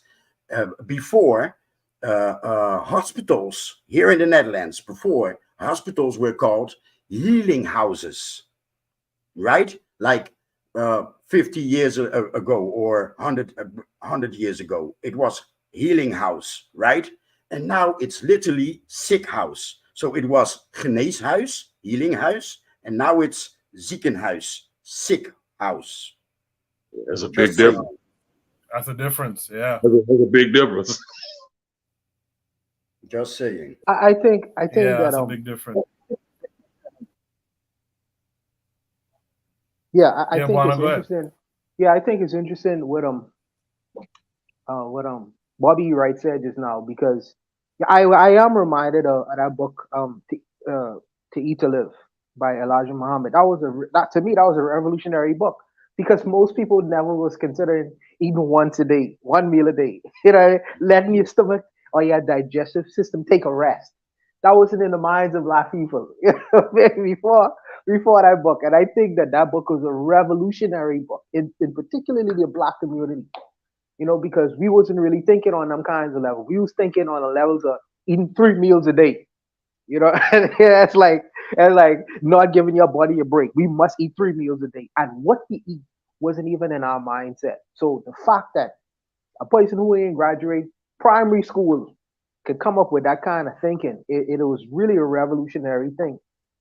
I think that now some of the things that he was suggesting that we eat is questionable, but that 1 meal a day still is a fashionable thing in today's society. They call it what? Intermittent fasting. That's what they call it now. But we used to call it back then. It was just 1 meal a day, 2 meals a day. You skip your food and skip it. These things was revolutionary, I think. In terms of Bobby Wright being in Shreveport, Louisiana is a coastal city, I think. So you could get the freshest fish. Yeah, at least you could get your fish. You know what I mean? Get your omega-3. So you might not be able to get the vitamins, but maybe you could trade with people who further up north who do more agricultural stuff. But Louisiana, and we get the best fish in the world in Louisiana because it's right by the coast. Yeah, we got a lot of fish. Yeah. I was thinking that. What else? What else I wanted to say? Yeah, another thing too is when we think being revolutionary, a lot of the brothers think taking up arms and going to fight. But I just try to let the brothers know that's just one aspect of being revolutionary. In particular, a black revolutionary, because a black revolutionary wanted to be revolutionary in the Black world is to be healthy too, because they want the Black people to be sick. That's why they put all the McDonald's in our communities and areas, and that's why they put all the fast food. So a revolutionary act is to say, I ain't eating none of that shit. I eat the food that I prepare and I cook it. I can watch over my stomach because I want to live a long life. That is a revolutionary act. Hey, In a Buona. society which, go ahead, brother, go ahead, sorry. Hey, no, I'm sorry. Hey, Buona, I was just gonna say, you know how they put a pawn shop, a church, a liquor store, and they put a church's chicken in the black neighborhood too. And a gun store. And a gun store. Hey, yeah, in our neighborhood, they buy the guns from the pawn shop. So you right? I mean, they put that church's chicken with them steroid chickens right there in the neighborhood too. Yeah. Oh, yes. And you remind me. Thank you for reminding me. I would tell the brothers, if you can't find the healthy foods at the regular places you all go to the so-called ethnic stores, like the African stores or the Caribbean store, because they have a chain, because they importing that shit from the Caribbean or Africa. So the foods tend to be without having all the steroids and shit and preservatives on it. Yeah, so just check them stores out, and you all will be able to find healthier food in them kind of stores. They call it ethnic in America, but here, well, we know it's black stores. But and like I say, the last thing I wanted to say is, in terms of being revolutionary, not only is health revolutionary, how the brothers relate to one another, because they always want us to be in contentious situations, fighting, being in argumentative way. That's why I don't, even if I disagree with the brothers, I don't come on to them like that, because the goal is to get us at each other's throats. So I try to flip it and relate in a way to where I could just defray that and try to talk to my brothers in a human kind of way, because they want us to relate to each other in a kind of, contentious kind of way. So this is the reason why. Yeah. So it's all the revolutionaries in your head sometimes. Yeah, it's in your head. You got to kill that white supremacist in your head first, and then when you get on the street to try to apply that on a daily kind of circumstance, that's the way to be revolutionary. It ain't just about grabbing the guns. It's bigger than that. It's bigger than that. And I would just implore the brothers to think on that level as well. But I'll end it there. Real quick, I saw Webb in the chat mention he was in Colombia recently. I know Afro Native World would be familiar with that area. Afro Native World, there's this vegan spot I like to go to here in New York. And they have they're Colombian. No, actually, there's a Colombian restaurant across the street, but this place, I guess they might be Colombian too, because one of the big dishes they have is bandeja paisa. I think that's the national dish of Colombia, but they have a vegan version of it. So the arepa and stuff and all that is vegan. So I just want to throw it out there. Also want to shout out Provide Triggers for Evolution. She has been listening to our show for a long time too. She's usually in the background. I appreciate it though. She says, while we have access to fresh produce in the global south, how we cook is detrimental to our health. Our use of sugar, flour, seed oils, etc. is atrocious. She goes on to say, alcohol consumption, smoking, too, are detrimental to our collective health. And lastly, she says, unfortunately, too, eating healthy has become synonymous to whiteness. That's an interesting statement. Do you guys agree with that? Do you think the concept of eating healthy is seen within our community as trying to act white? Anyone? Hey, brother, I'm sorry, Koku. Could I say something about that real quick? Yes, sir. I think, I agree with that 100%. Because like you could equate it to like, remember the young black man or woman in high school speaking proper English. You know what I'm saying? I mean, talking. You know what I'm saying? Yeah. How we used to say, well, you acting white. You know what I'm saying? And then, eating good food. You talking about eating that vegan food. You acting white. That's what them white boys do. You know what I'm saying? I equate that with that. You know what I'm saying? If that makes sense. Yeah, I get it. Yeah. I hear you, but I can imagine that. That's what I mean with I hear you. But the Healthy Food Association that I have is with Rastaman. Oh yeah, exactly. Yeah, 100%. That Ital food, yes, yeah. But I'm just saying, like in America, you know, that's, you know, in Jamaica, in the Caribbean, or in other places. But like here in America, you know, it's kind of a little bit different. But I agree with you though, 100%, Jose. I know what I 100% also understand where what you explained, but because that's us. Because we at this point we are giving away hip hop, and rock is nowadays a white thing. So you know, we are so I think it's because we always ask ourselves what is white, and white almost sounds like right. Yeah, it's exactly. one letter, and in our minds why are we always occupied or occupied with or comparing with what whites do? Why don't we compare with South Asians? Why don't we compare with you know? But it's always, I mean, Jose, how are we going to fire this white voice in our head? Jose, you know what I say about that? It's like you remember the movie Roots, where the white man beat all the African out of Kunta Kinte, where they had him stripped. Okay, we still got that psychological whip on our back. Only we doing it now. You know what I'm saying? We've been doing it for the past 100 years. Exactly what I'm saying though, but that's the answer. We beating all the sense out of our own damn ass. You know what I'm saying? I mean, you know, the white man's ice is colder. The white man's ideas is better. You know, you got a PhD. You got a PhD from Harvard. You know what I'm saying? Yes, we don't stand our ground. It's like we have nothing. I don't know what it is. We don't stand our ground. Yeah. Okay. And if you think I think about it. When I think about it, and when I think about it, that like the way the Rasta people live, you know, with the food. I mean, these white folk got that from them. They got it from them.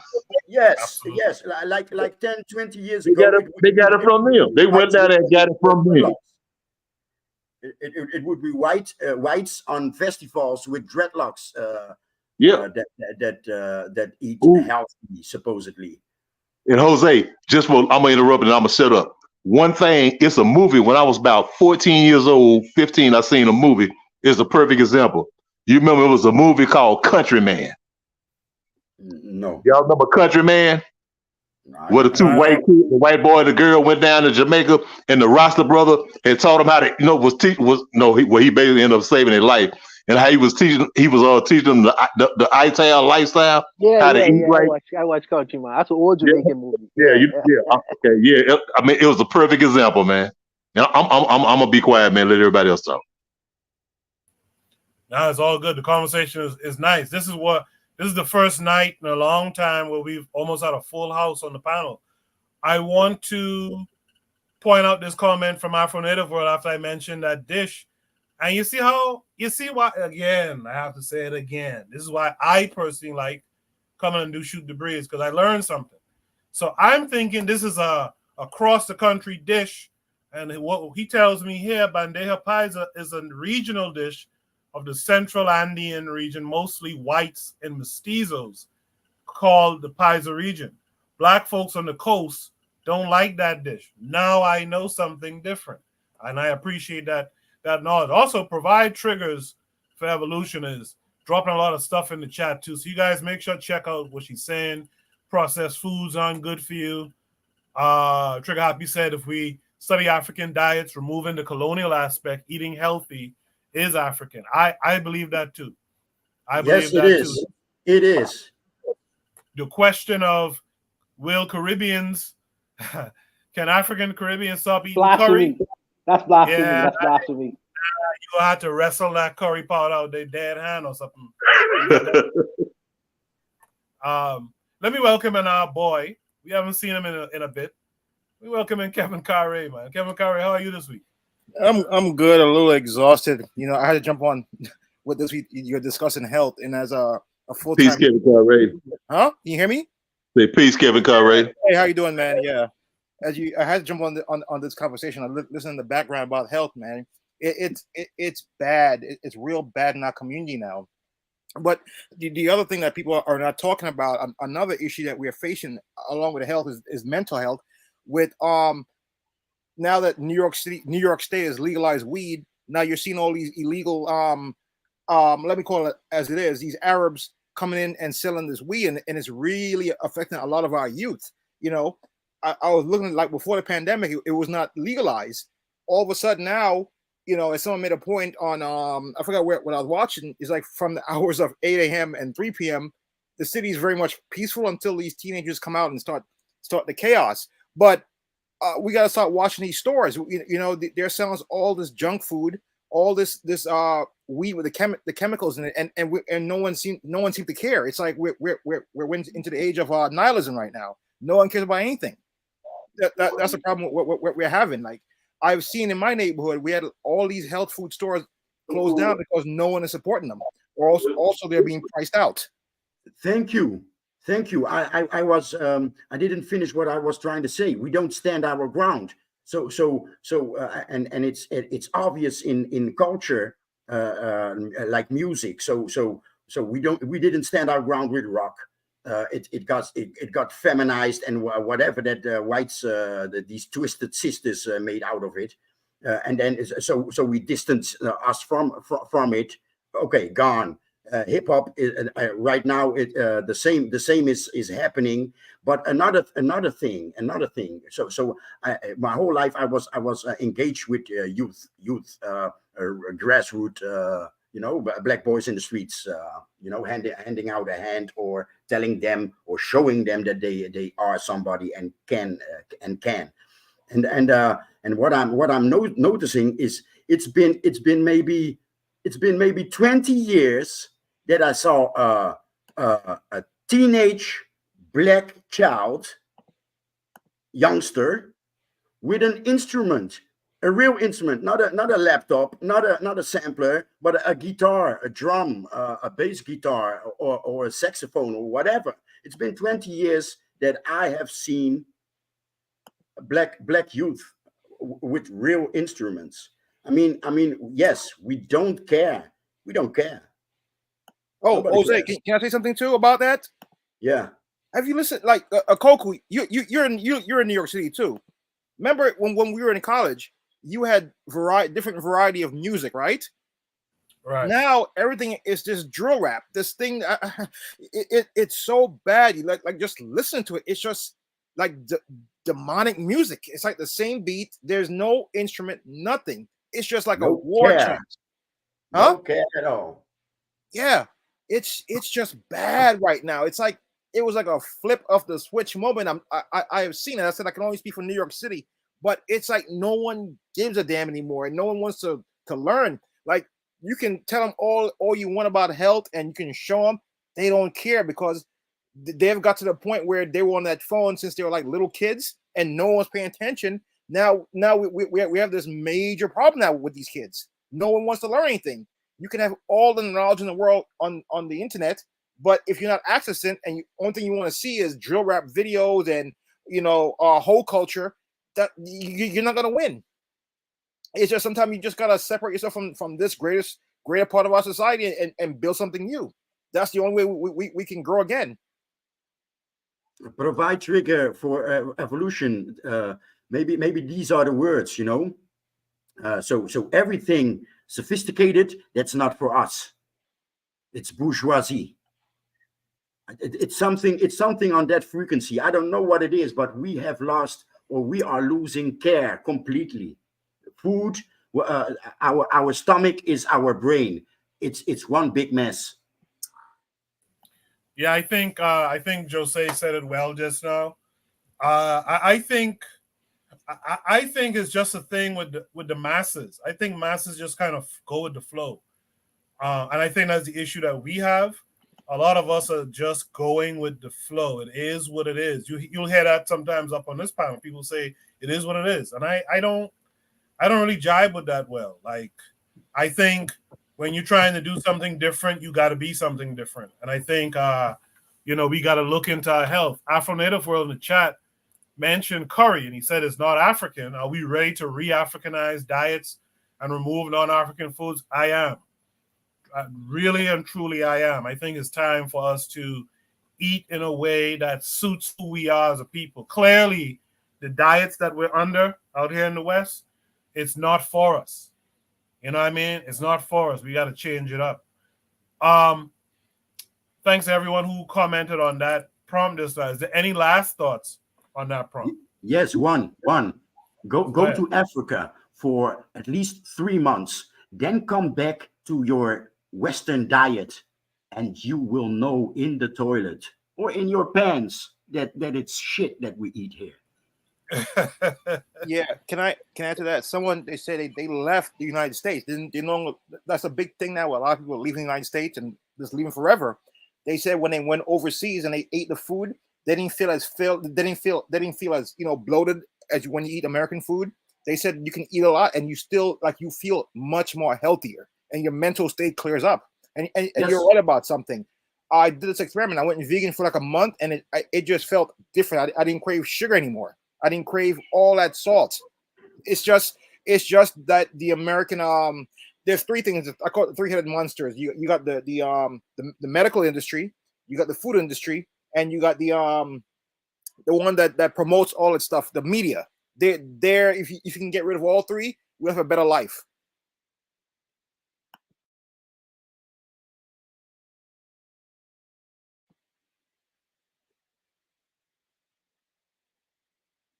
My bad. I was talking with the mic muted. By the way, Anthony, your mic is muted. So if you do go to say something, just unmute your mic. All right? No. I digress. No, I'm talking to Anthony. Your mic is muted, so if you were to go to say something, Anthony, just unmute your mic first. All right? Yeah. Okay. Just unmute it. Okay. Yes, sir. Yes, sir. All right. Should be topic number 4 tonight. Should be topic number 4 says, "Is this wifey material? Why or why not?" This takes us back to Twitter and an interesting post from one Peter Wright, whoever that might be. He says a woman apparently drew up this list of rewards to encourage her husband to do household chores for her. The sad legacy of Skinner and Pavlov. So here's let me see if I can get this image better. So here's the image. Sexual rewards. Wash dishes equals a hand. Wash dishes and put away.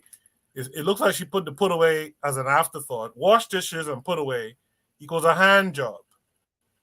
Point number 2, look after kids for a whole day. Feeding, doing nappies, and putting to bed equals a blowjob. So look after kids for a whole day includes feeding, doing nappies, and putting to bed. That's a blowjob. Third point, hoover house. I guess vacuum the house. Touch fanny, touch her bottom. The next point, fold and put away washing equals kisses. The next point, cook dinner and clean kitchen equals anything you want. And the last point, 2 or more jobs in one day equals sex with an exclamation point. My God. Yeah, so that is the sexual rewards list that some woman put together. And the question is this wifey material? Why or why not? My God. You know what? Kevin Carey, you're back here. I'm gonna start with you this time. Is this wifey material? Why or why not? I wouldn't put up with this crap. I would not. I already know my role. She knows her role. We got to be adults here. None of this garbage now. Now, it's I keep saying this years ago. It's too late in the game. We got to come together as black men and black women and work to build a better community, not deal with this kind of crap. This is feminist garbage. You know, the hell is kind of woman. She needs to go kick rocks. But I'll share the mic here. Yeah, kick boulders. Black Steel, what say you? So yeah, I got a problem with the whole rationing out of physical affection, right? Like if you do this, I'll do that for you. So I gotta wonder, because first of all, I don't think this was a black person who wrote this, because believe it or not, this is something that a lot of people have a problem with. Black men tend to be the most egalitarian men, at least in the United States. Many of us come from a generation of men who were raised by women. So we usually tend to more or less try to divide household chores equally, right? At least in my experience. And I think some of the sociological studies have shown that Black men really contribute to the household at a greater rate than white men or Latino men. Because truth be told, in this economy and throughout history, Black men and Black women have both had to work. So there wasn't really a situation where Black men and Black women, the woman could stay home. So I believe this whole thing about, exchange, you do housework, you get pussy tokens, you can cash your tokens in and get your dick sucked. To me, that's just, can I say that? Was that bad? Sorry. Anyways, so. No, that's fine. Okay. But no, anyways, no teach. You all right? You good? Okay, all right. I'm gonna get a referral to the office. I've been writing too many of those. But anyway, so yeah, I have a problem with this whole sexual rewards thing, because I think that that's something that should be done naturally. I think you should talk to your partner, your lady, your man. Hey, honey, could you give me some help with that? But that whole thing about rationing out sex, I got a problem with that, because because that leads to a really dark place. If you don't do what I want you to do, you can't have sex with me. So what happens if we reverse it? If you don't do what I tell you to do, I'm not gonna change your tire when you need it. I'm not gonna cut the grass. These things can go both ways. But if a man was doing that instead of using his words, he sought to punish her or manipulate her into whatever behavior he wanted her to do. She wants him to do, or because men do. There's man chores that we do all the time: cut grass, work on the car. If you live in the winter, you shovel snow. These are things that. So what happens if you don't do what I asked you to do? Then I'm not gonna do my chores. I'm not gonna reward you. I'm not gonna buy you gifts.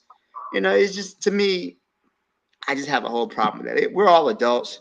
Use your words.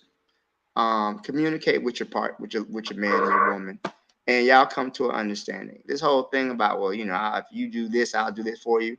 And to me, honestly, looking after the kids for a whole day, that's something you should be doing anyway. They're your kids. I had a problem. People say that babysit your kids. They're your kids. You can't really babysit your kids.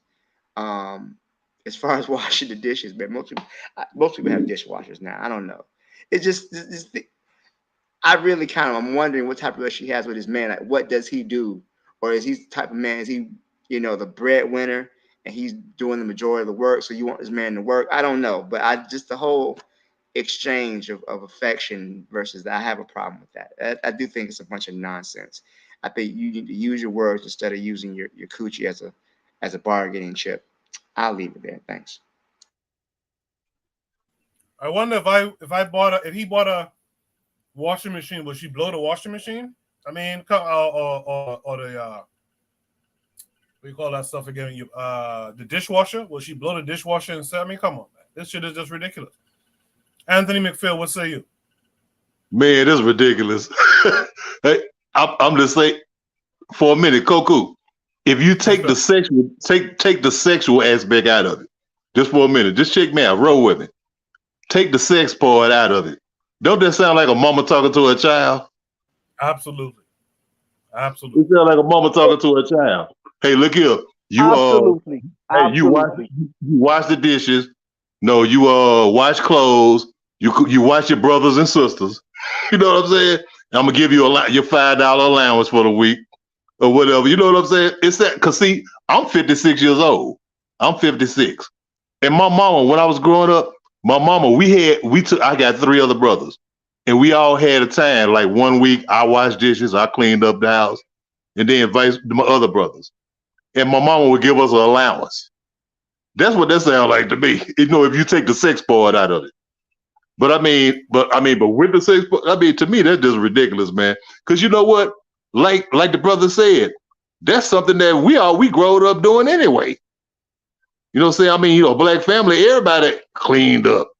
No, we all washed dishes and cleaned up, because we had large families. So, hey, look here. You got to clean up, wash dishes. You got to do this here. The other brother, sister got to do that. That's something that we always did. That's just some of that old white feminist bullshit. Yeah, you know what it sounds like. Also, it just sounds like a soft, subtle, masochistic relationship, like a dominatrix. You know, being soft on the man. Yeah, Hey, I'm sorry. The word using her vagina as a weapon. You know what I'm saying? Okay, if you do this here, I'll give you some. You know, I mean, but that just to me it just sounds like some bullshit, man. I'm sorry, Coco. My bad for cursing, man. No, that's fine. We might have to flip that piece of paper over and see what the punishments are. I'll step on your balls if you don't do this. I'll, blah, blah, blah, right? Yeah. In the chat. Hey, Coco, I get somebody who will do it. Yeah, you see what I'm saying? In the chat, House Rally Podcast says some Western pseudo prostitution nonsense. I agree with that 100%. Yeah, me too. Let me also say, ladies, I know Marcus Garvey is the way was out there earlier. Provide triggers. Let's get some ladies to weigh in on this too, because I don't want to be labeled misogynistic or whatever it is, the term. Yeah. Because of the commentary about this nonsense. Let's hear from some women. Maybe you guys have, are on the woman's side here. So come on up. Let's hear your thoughts as well. Where's the revolutionary matron, man? She would be great for this. Absolutely, she would be great for it. I don't know where the matron is.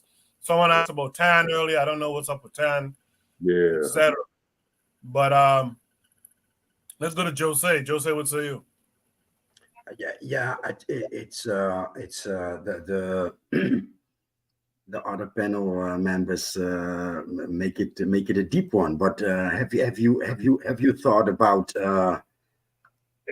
how does she behave at work? I mean, I imagine I'm her colleague, and I take, I do some files for her. It's an administrative job, and I do something for her. What do I get? What do I get? I mean, now I'm her husband, and she writes me. I'm reading this, and I'm thinking, okay, so how do you do it at your job? I mean, it's crazy. It's crazy. I think filing stuff for her at work is equivalent to washing the dishes, so you probably get a hand job, I guess, for that. That's what I'm saying. Yeah. I'll leave it at that. Thank you, Jose. Last but definitely not least, Juana, is this wifey material? Why or why not? I see it as funny. I see it as hilarious. But I would ask a question, because is there a difference between someone who was raised in a patriarchal scenario, a man who was raised in a patriarchal situation, rather than a man who was raised in a matriarchal situation? And the reason why I ask it is the Bahamas is an extremely patriarchal society, extremely, it's slowly changing because of education and all that. But religion, this society is extremely patriarchal. And on the books right now, there's no such thing as marital rape. So that means a woman's body don't necessarily belong to her after she gets married. You know what I mean? So it's like this whole idea of negotiating between sex and choice, that don't even exist in the frame of reference of this society, because once you say I do, your body is no longer yours. That means a man can take that and you have no recourse. You can't call the police. You can't call the police. So it's a hilarious looking at this for me. From my perspective, it's hilarious. Now I consider myself to be egalitarian on a certain level, because I believe in fairness. I believe a woman have a right to her body or whatever. But it's not even a question in a society where I come from. It's like, if I wash this, you give me no woman, you can give me a blowjob because I put a ring on your finger. You are obligated. You are obligated to give me your body when I want your body. Period. If you married me, that's the reality. That's the reality. But I don't think that you should have this negotiation between sex and choice. I think that when you try to weaponize sex in a committed relationship, it becomes dangerous. It becomes dangerous because a man can look at that, a grown man now, not as Bobby Wright was saying, like a child, but a grown man can say, well, wait a minute.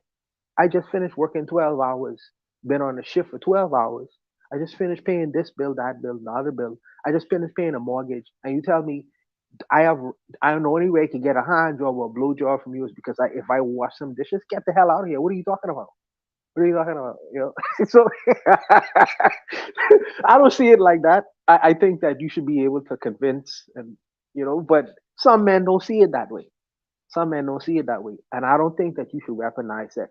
If you have the privilege of having a house, first of all, having all these other things, then there should be obligation going across the board.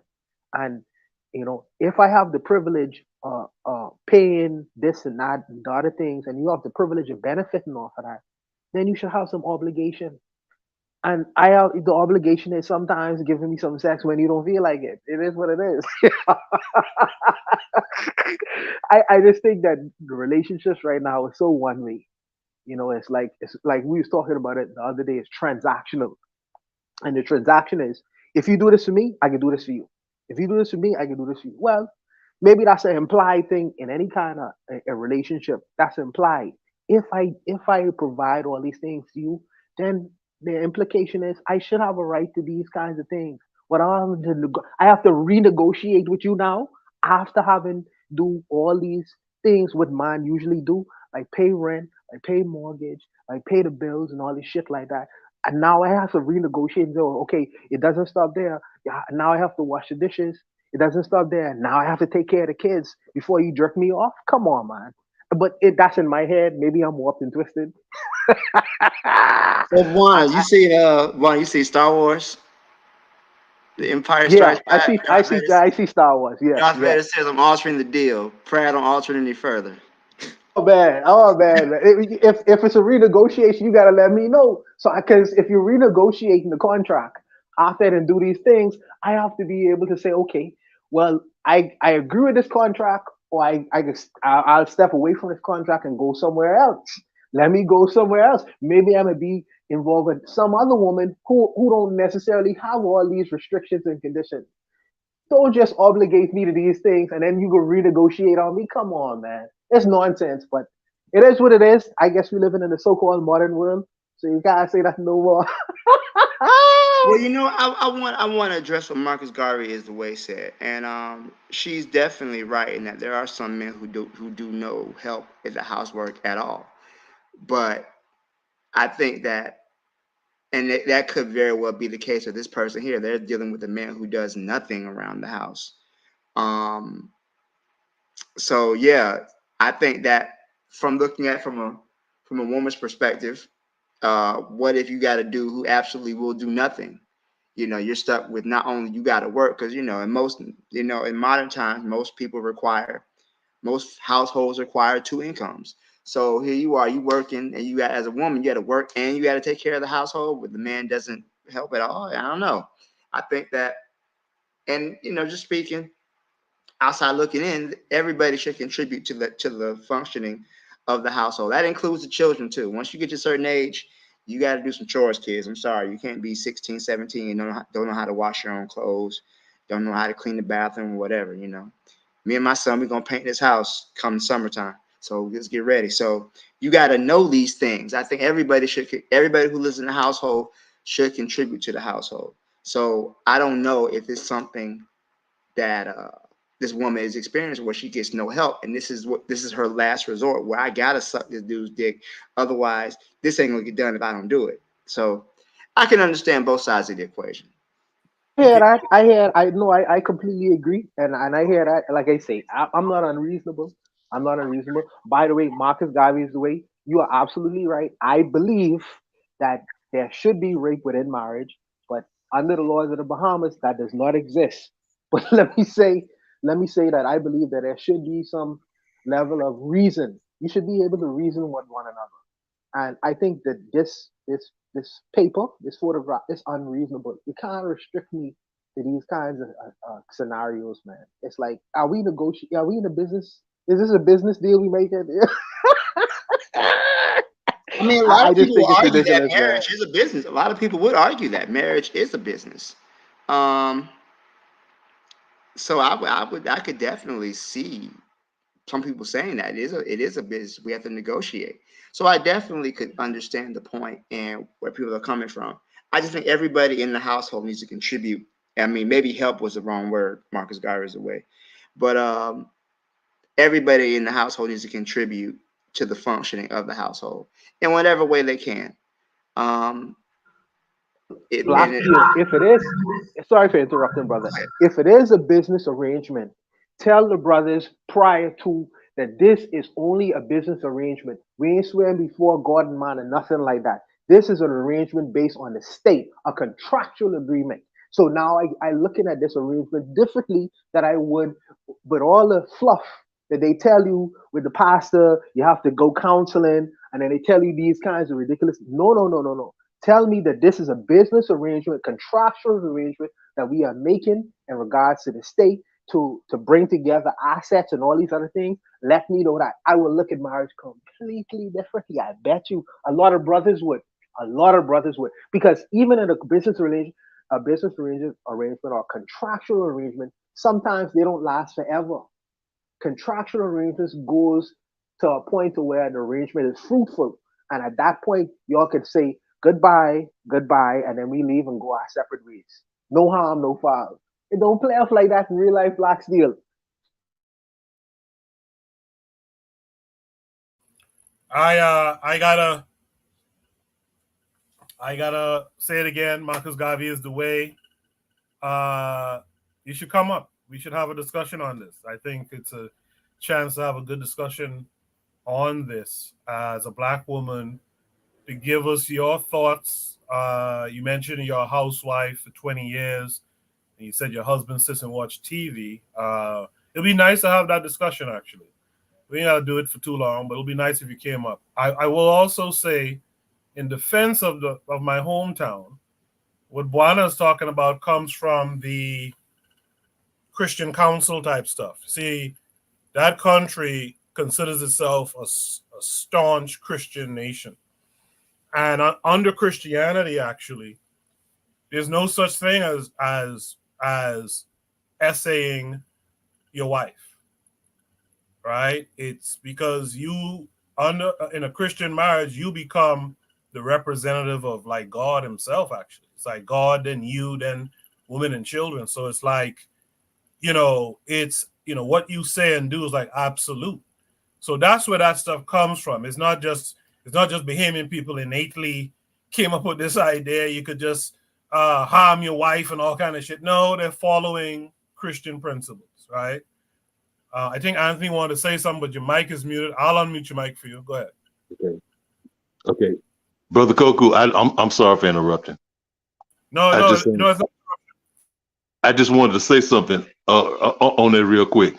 Okay, I know me and we communicate on IG sometimes. And I meant to send you this reel the other last night, but it was kind of late, and I didn't want to bother you that late. But it was a reel from this movie, Five on the Black Hand Side, and it was a marriage. They was having an African-centered marriage. And what I'm saying is, remember Dr. John Henry Clark said that we as African people in America and in the diaspora, the Caribbean, South America, Central America, the thing about it, we outside of our cultural incubator. Right. You know what I'm saying? We outside of, he's always talked about that. We outside of our cultural incubator. And we in the incubator. No, our descendants of those Africans were born in this Eurocentric incubator. And so now, we taking on these ideas and ideologies of these Europeans, of these European people. It's a conflict with us because that African in us, is fighting against this other ideology, this foreign ideology. You know what I'm saying? So we come up with all this old, dealing with, we trying to deal with white feminism, and all this old bull mess about, this ways of marriages. Well, the marriage was nothing like that in West Africa, in Africa, period. It wasn't based on the same stuff that it's based on now here in America. Like I said, we outside of our cultural incubator. And I think that what we have to do is we have to get back to our African centeredness. If that makes sense to everybody, you know what I'm saying? It's just we outside of who we really are. I mean, it's just like, if you lay there and you sit up, I mean, like Barnum was talking about how it is in the Caribbean. I mean, in the Bahamas, that probably stems from the British when the British ruled the Bahamas. Absolutely. The laws and everything, and I think that's true. That's a true statement. That's a true statement. We have to get back. I mean, that's one of the main things. Marcus Garvey talked about that, about our culture. Amilcar Cabral talked about that, about culture. He talked about the political side and everything, but he talked about the culture, and how important culture was to a people. You know what I'm saying? And we have to go back. It ain't like you got to necessarily, wearing dashikis and all that. I do that too, but that ain't necessarily culture. But you got to go back to the fundamentals. We got to read and study what our ancestors did. Their principles. I mean, like in Liberia, they had like the Pondo and the Sando schools. It was schools like for the education of young ladies into womanhood. And the education of young men, the Poro, it was called Poro and Sando. The education of young brothers into manhood.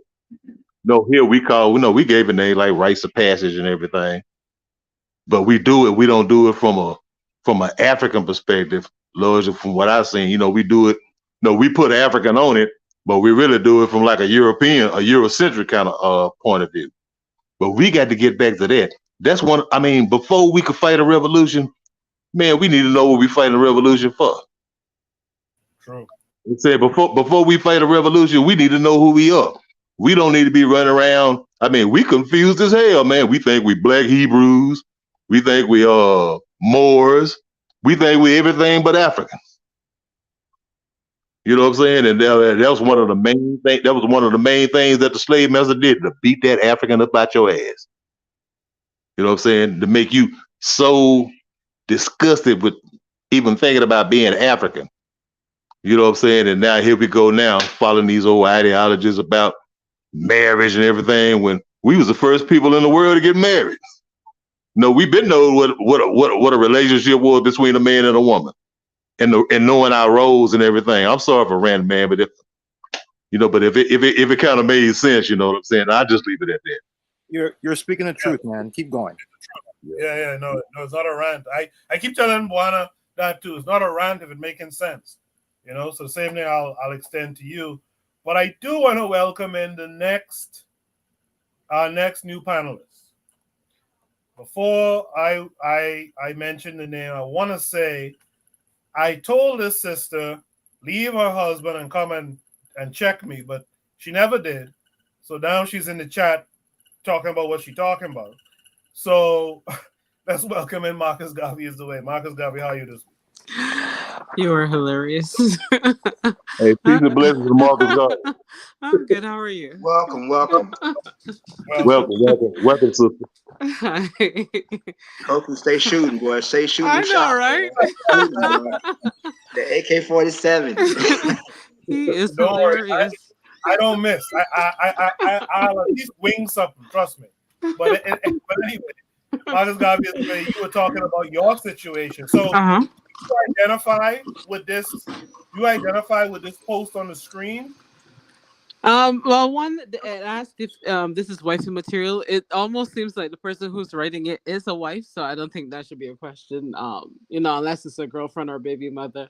The fact that they have a house together and it's clear that they have kids together, I'm assuming it's a wife. So, is it wifey material? She's already a wife, so if she's already written that up, that's too late. I think from a woman's perspective that this would be written more out of frustration.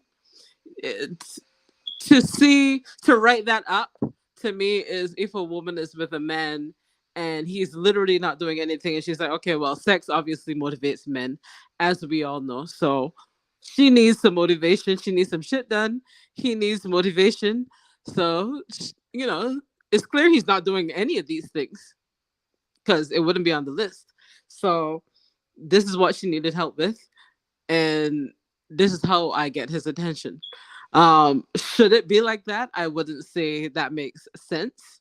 But to me, it seems like what a frustrated wife would do. At least one thing that a frustrated wife would do. So I don't want to get too personal, but you did say that you were in a situation Yes. in some earlier years where you weren't getting the Help. support that Yeah. you necessarily Yeah. wanted. Yeah. Did you ever institute, like put your foot down and say, hey, I want this, this, and this done? Did it ever work out, or did you just bide your time? I think I bid my time. In some cases, like, when I had my daughter, I didn't have help. I had never been, um I didn't have younger siblings, so I didn't know what it was to take care of a baby. And it was frustrating when my husband would say, I didn't do this and I didn't do that. And I had to remind him that in his culture, um when a woman has a baby, their mother and their sisters would come and help. So I had to explain to him. I said, well, I'm doing the best that I can do. Unlike your culture, my mother is in another country. My sisters are in other countries. So I didn't have the help. I have to do the best I can. And, eventually I had three small children. And over time I had to learn, well, he's not going to do these things. Then I had to find the solution myself to get things done. And, for a while, sometimes cooking was not a priority. Sometimes cleaning was not a priority, especially if the kids were sick or whatever, because he worked from 9 to 5. And sometimes he had his job might have been 2 hours away when we lived in Northern Virginia. Um, and at one point, he had a job where he was going to India for a couple of months during the year. So it really varied. And as a housewife, I felt that I had to do a lot of things myself. Now the kids are older, you know, they can do some stuff for themselves, but I don't think I have that much pressure anymore, to the point that I now enjoy cooking because I have more time to cook. But at that time when they were smaller and I look back, I'm like, they could have eaten a little bit healthier. But now they're older and I have more free time. I enjoy cooking. So there's some things that a woman needs help with. And, some of the guys were saying, yeah, from a man's point of view, oh, I'm working, so and I'm paying the bills. But you're working from 9 to 5. If you have a stay-at-home mother, she's working 24/7. Like when you go to you've never had to sit down on a toilet trying to shit and a toddler is hanging off your titties, and that can be any time of the day. So, and then, if the baby wakes up sick at 3 o'clock in the morning or crying at 3 o'clock in the morning, most of the time it's the mother, not the father, because, well, she's home all day and he has to wake up for work next day. So, when the opportunity did come, are you going to step in? And, this, to me, this is more for people with smaller kids, because as the kids get older, they become more self-sufficient. But I think a lot of men overlook that children are not easy to raise. Children require extra attention. I don't know if y'all have seen some videos online where, like, the mother, and this was a white couple, the mother was carrying the toddler and carrying the heavy bag, and the father was just walking, swinging his hands. And it looks like they were at SeaWorld, and there was a clown performing there, and the clown took the bag from the mother and gave it to the father, who had a free hand. Like, in his mind, he didn't see that she needed help. He didn't see that, well, she's already carrying the baby and the bag. And I'll give you one more example. I remember living in Northern Virginia, and my husband and I was coming back from somewhere, and this Indian couple, the husband let the wife get out of the car. So she's carrying a baby and she's carrying the groceries while he's taking the car to park. She's carrying all the stuff. If there was more groceries in the car, I don't know. But he literally gave her everything, basically. And she's going out with everything. So sometimes men don't see, some men don't care. I mean, it is what it is. So if I can add on to that, so I'm not a woman, of course, but when my son was younger, I worked overnight, and his mother worked during the day. So he was maybe 2, 3 years old, because daycare was so expensive. I figured I could do me a little overnight job, and during the day I would stay home with the baby. So I have, in my limited experience, I understand what you mean, because when my son, especially one night, I worked all night and he refused to go to bed. He would sit up in his crib and just look at me and laugh.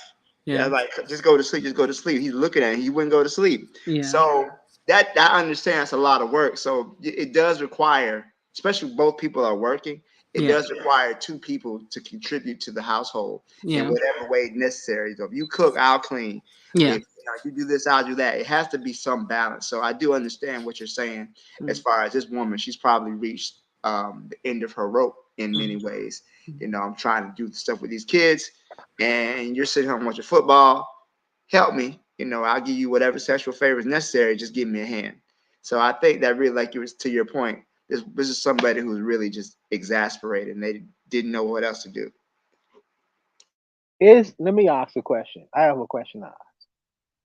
Is there a time when the course of the people's relationship, your relationship, Marcus Garvey's, where you sit down and had a discussion prior to the three kids coming, as to what will the arrangement be if we decide to have children? Was there any kind of discussion like that? Because No. I am see, because men are sometimes we don't necessarily read the tea leaves. And what I mean by that is, if you don't express to us, Ideology. this is the You know what I'm saying? So expectation, this is the expectation that I want from you in terms of the relationship. If you don't express that verbally, we ain't gonna glean that. You know what I mean? And we ain't gonna glean sometimes the obvious. So I feel like sometimes women need to sit down and have frank discussions with their partners. They have to have frank discussions, because you say, well, he sees that I'm carrying a bunch of bags. Doesn't he know that you should share the load with me? Sometimes that's not obvious to some men. But I'll Sometimes that's tell not. you, with that said, I will tell you that if you saw a stranger, like an old lady doing that, you'd help her, wouldn't you? In most Some men cases, will. Some men. Oh, okay. All right. Some men, when if a woman comes on the train and she's standing up, an old woman standing up, some men will say, "Excuse me, ma'am, would you like to sit down?" and allow that woman to have their seat.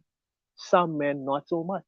That's why I say you have to have a discussion to begin with. You have to have a discussion. You have to see, at least to see the mindset of the person who you want to have a committed relationship with. Now, I'm not saying that you didn't have that kind of discussion, but I'm saying some men need to know what the rules of engagement are.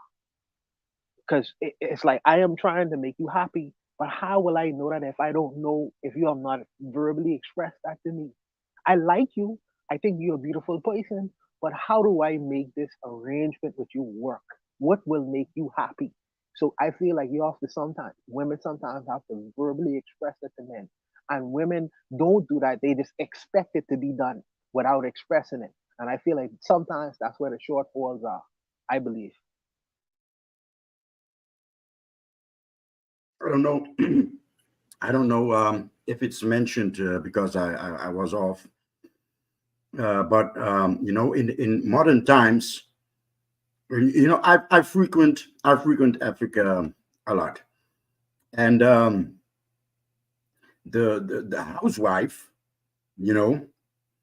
I mean, you see these ladies sit at the market with their 10 kilos of fish, or with some baskets of products from the land. But you already know that she's been washing clothes half of the day. She's been cooking, she's been feeding children, and then at about 18, 19, 6, 7, she comes out and goes to the market with her basket, right? So a modern family, that's taken away. The house is full of machines. There's a washing machine, there's a drying machine. Most people have a dishwasher nowadays, and you have a lot of time, right? You have a lot of extra time to wander and you know, I don't know how to finish this because maybe it's a bit ugly where I'm going, but It will people be have seen. people It will have be too much time. Sorry. No, I'm saying some people will see it as ugly because I know where you're going, but I want you to go there because I think it's a good space to have a certain discussion. So go ahead. Yeah, people have too much time. That's what I wanted to say. In the beginning of this topic, I was thinking like, okay, this is why women have part-time jobs.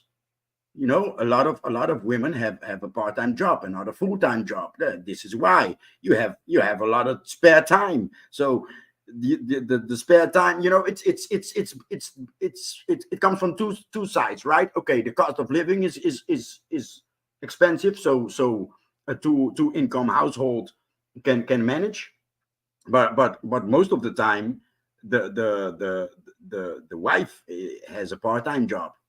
Let's be honest, you know. But anyway, I already said it. You know, people have too much time, and then people start wondering, and you know, a lot happens in that skull. You know, so people come up with this. People come up with this new kind of feminist because I believe feminism was born in industrialization, and women wanted to go back at being women and being mother. It's the and it got you know, Edward Bernays hijacked the Edward Bernays hijacked it. You know, here in the Netherlands you had the Dolle Minas.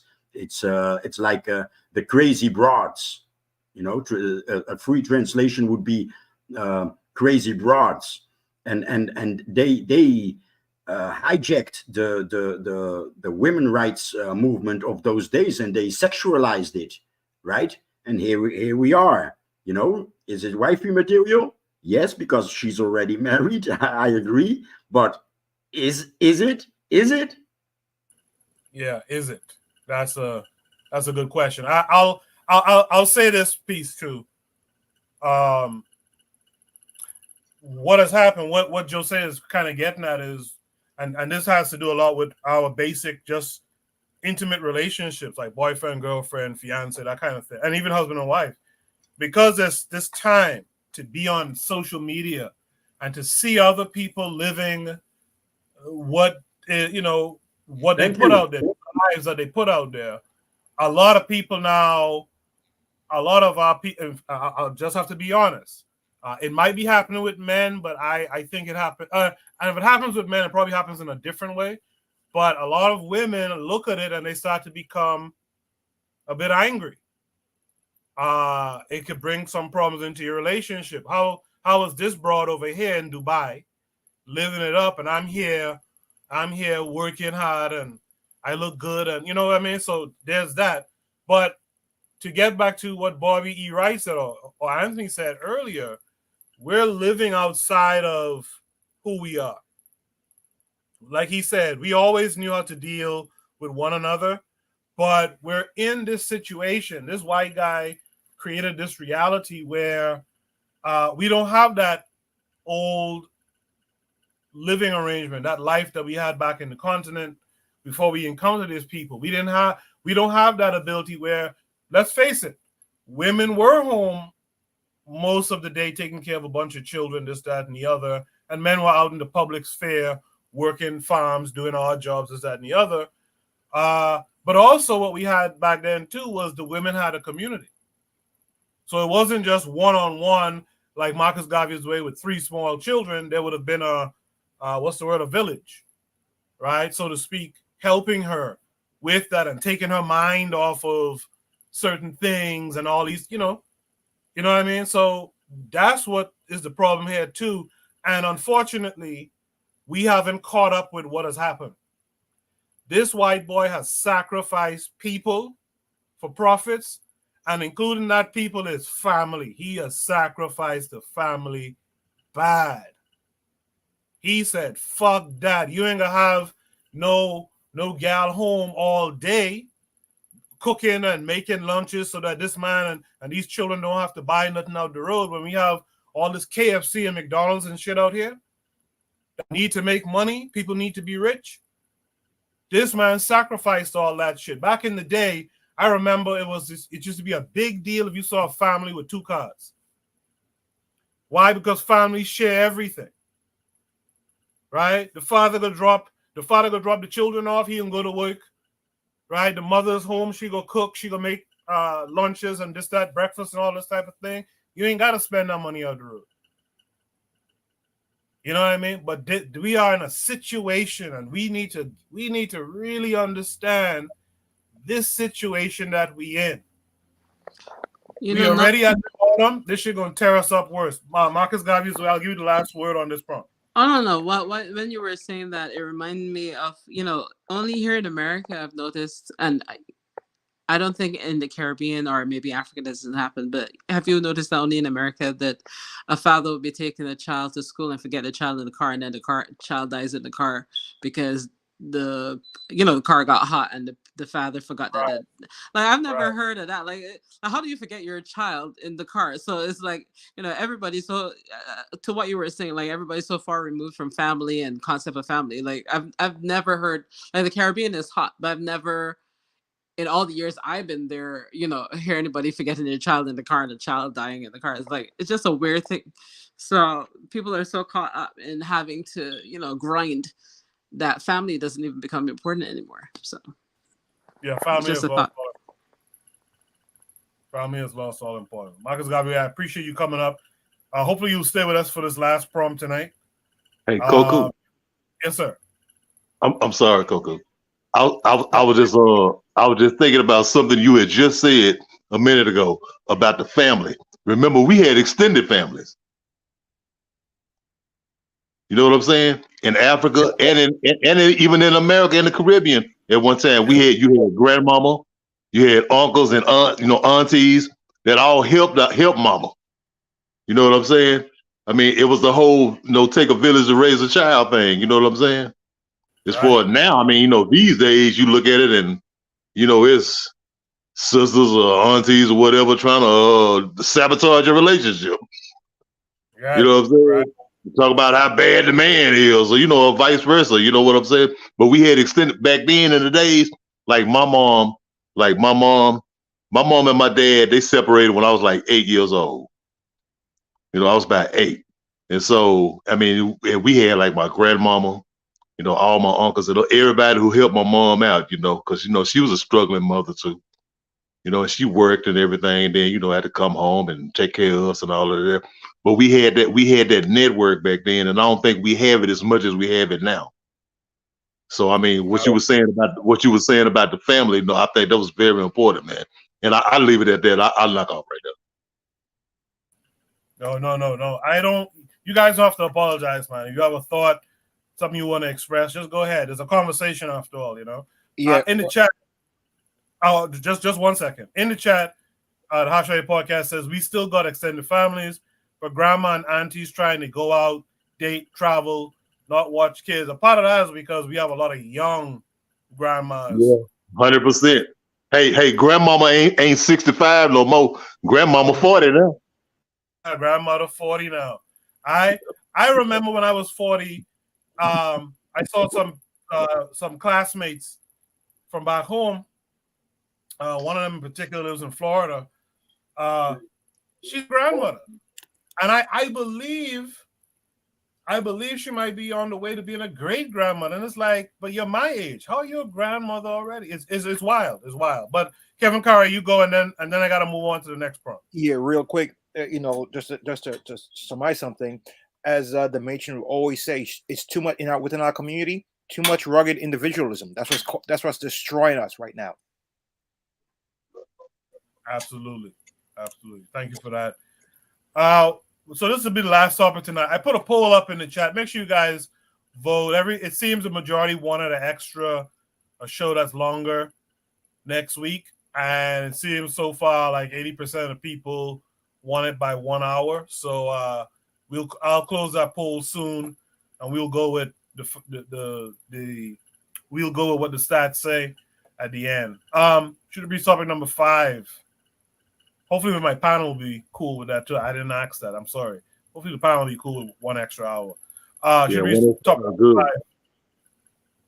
Smokey Robinson despises the term African American. Here's why. It's a short clip. I'll play it and then I seen the interview. Oh, okay.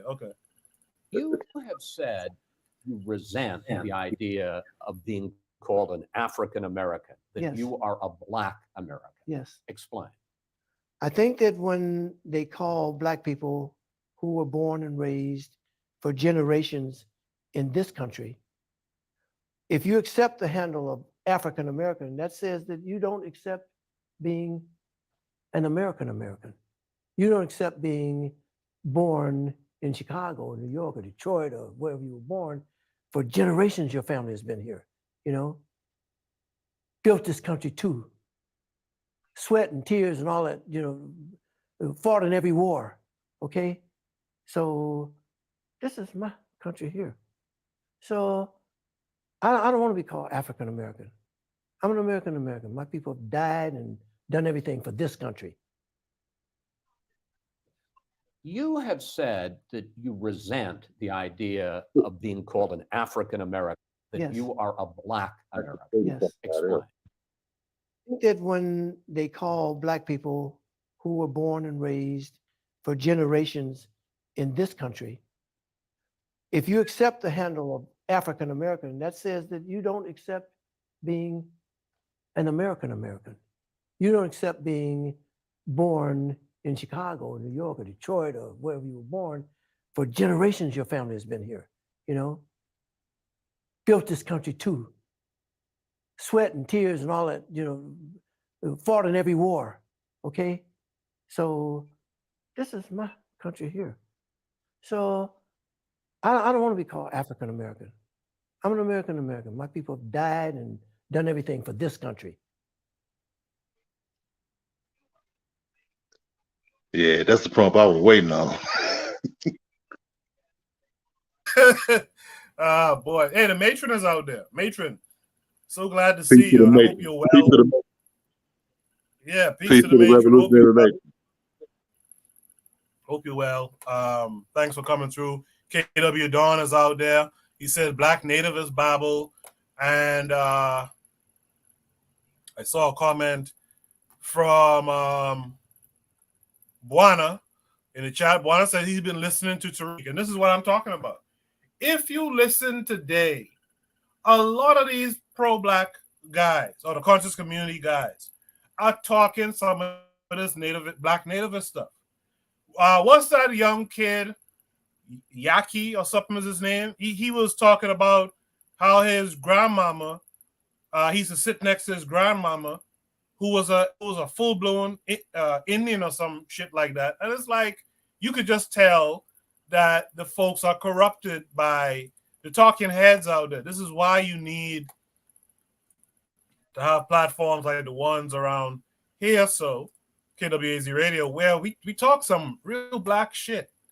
And we talk African stuff, to be more specific. We don't talk that American bullshit, you know? Be proud of where you come from, but ultimately be proud that you're an African, man. You know? Buana, let's start with you. What else would you like to add to that comment you made? Well, this seems like he's a Black nativist, and I think that for me, this is a question or a conversation really for brothers like Anthony McFall and brother Bakari, and how they look at themselves, you know, because this ain't even though I was born in America, I don't consider myself an African American. I consider myself an Afro-Bahamian man or African Caribbean person or whatever you want to call me. But this is more in lines with what the brothers who are from America say about themselves. Because Brother Bakari, you get him in a conversation, he considers himself an African, period. and so it just depends on which African American or Black American you're speaking to in terms of how they want to be addressed. So I think that this would probably be a more of a conversation along those lines. I would really be interested in what they have to say about it, not necessarily what I got to say about it. So I'll just let them rock, you know. I can't wait. All right, respect to that. So here's what I'll do, Anthony. Let me get through the guys who aren't I respect Africans born in America, so they could get their thoughts out. So I could let you and Brother Bakari and Black Steel go in a bit. All right. Okay. By the way, is Smokey Robinson even black? You know, that's the first question I had. He's biracial. I think he got some crack in him. Okay. Well, okay. Okay. So Black Steel, you hang tight. Let me hear from Kevin Carre. Then Marcus Garvey is the way. All right. First things first. He said this is his country. He built it. Yeah, it's like me. I'm a shareholder in certain companies, but I don't really fully own the company. If they want to get rid of me, they can just forcibly buy me out and kick me out. Yo, how have you benefited? You know, your family's been here all these generations, still going through, you know, redlining, still being denied a loan at the bank, you know, still being racially profiled by the, you know, the race soldiers, all this stuff. This is like you didn't build this. Yeah, you did. You know, your ancestors built it, but where did they come from? That's the point. Slavery is nothing more than a disruption of our million year of history.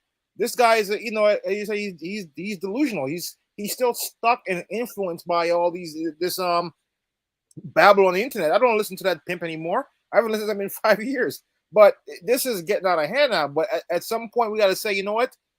We don't argue with them. Good for you. You do you. I'm gonna do me. I'm gonna build up my empire. You stay over there. I'll stay over here. That's it. I keep saying it. It's too late in the game. We can't keep going down this road. We're gonna end up being destroyed. It doesn't matter if you're, you know, a nativist or a Pan-Africanist. They don't like any of us. They don't want to see us here. They're circling the wagons right now in this country. If you look at the rest of the world too, there's a major backlash because of, you know, I'm not going to say the folks, but their population is declining. They want to see you gone. But I'll pass the mic here. Thank you for that, Kevin Carey. Marcus Garvey is the Yeah, that's the problem. Well, sorry. Number one, you know, he said that they built this country and all that stuff, but I think he forgot the point that Black people didn't build America by choice. They keep acting like they came here and they were like, oh, this land is great, let's build it. They were forced here like the rest of us, and they were forced to build the land that white people control up to this day. All the things that Black Americans claim that they built, white people have all of it, even the music. I mean, like, you know, they'll complain that the Jews doing all this stuff with the music, but then they're the ones singing, and who's making the money? Yeah, they're the ones playing basketball, but who's making the money? I mean, like, yeah, LeBron might be a millionaire or billionaire, but his boss is not going to be making less than him, or the organizations linked to him are not going to be making less than him. So Smokey Robinson can talk because he's entitled to his opinion, but at the end of the day, he's made his millions so he can sit in his corner and, you know, claim that America is his. But for the average Black American and the average Black person around the world, whether we are a majority or a minority in most countries, we still don't control anything in most countries globally. So yeah, we built the world. We can walk around and say we built the world, but we're still treated like dogs in the world. You know, donkeys and horses help to build stuff, but they don't get to sit at the dinner table with anyone. So, you know, it is what it is. Oh wow, yeah, that's a bar right there. I actually like that. Okay, that's a hard truth. Right. That's a hard fucking truth that's dropped there. I have to remember to clip that one. That's a bar there. Okay. I think I have Jose left before I get to the Africans who grew up in America. Jose, what say you?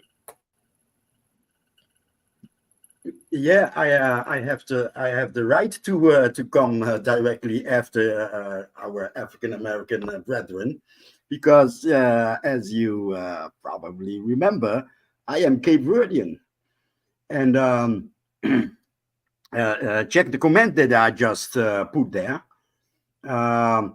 Sometimes I fear that us Cape Verdeans have been the model, you know. Sometimes I fear that us could be, because we are older with that shit. No, we are not African. We are a new race. Yeah, bastard. You're the son of a rapist. You want to be his son, or you want to be your mother's son? You know, it's disgusting. And I would have never imagined that this would happen in the United States. I mean, the whole black world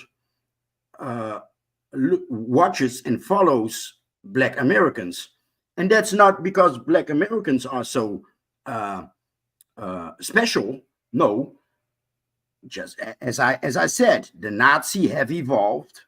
They have created a people with their media, with their, I mean, fascism has given birth, you know, and I hate the word fascism, consumerism, right? Consumerism, the mechanism between multinationals and those and the slaves they feed, right? So they have created a people ready to war against the world, and if you follow the news, that's where we're heading, right? When Whitey isn't supreme. Whitey is not supreme. Every time they lose it, because I suspect something was happening about 100 years ago, or just over 100 years ago, and they needed those world wars. You know, I mean, do the math. Those wars were about Africa. It was about industrialization, innovation, technology, and every single industrialized country needs Africa. So Germany lost all its colonies. It was a punishment, right? It was a punishment, quote unquote. Germany lost all its colonies, and but it were two gangs. Two gangs were fighting over the loot, and the loot, the booty, is Mama Africa, and at this point we are at the verge. Something similar.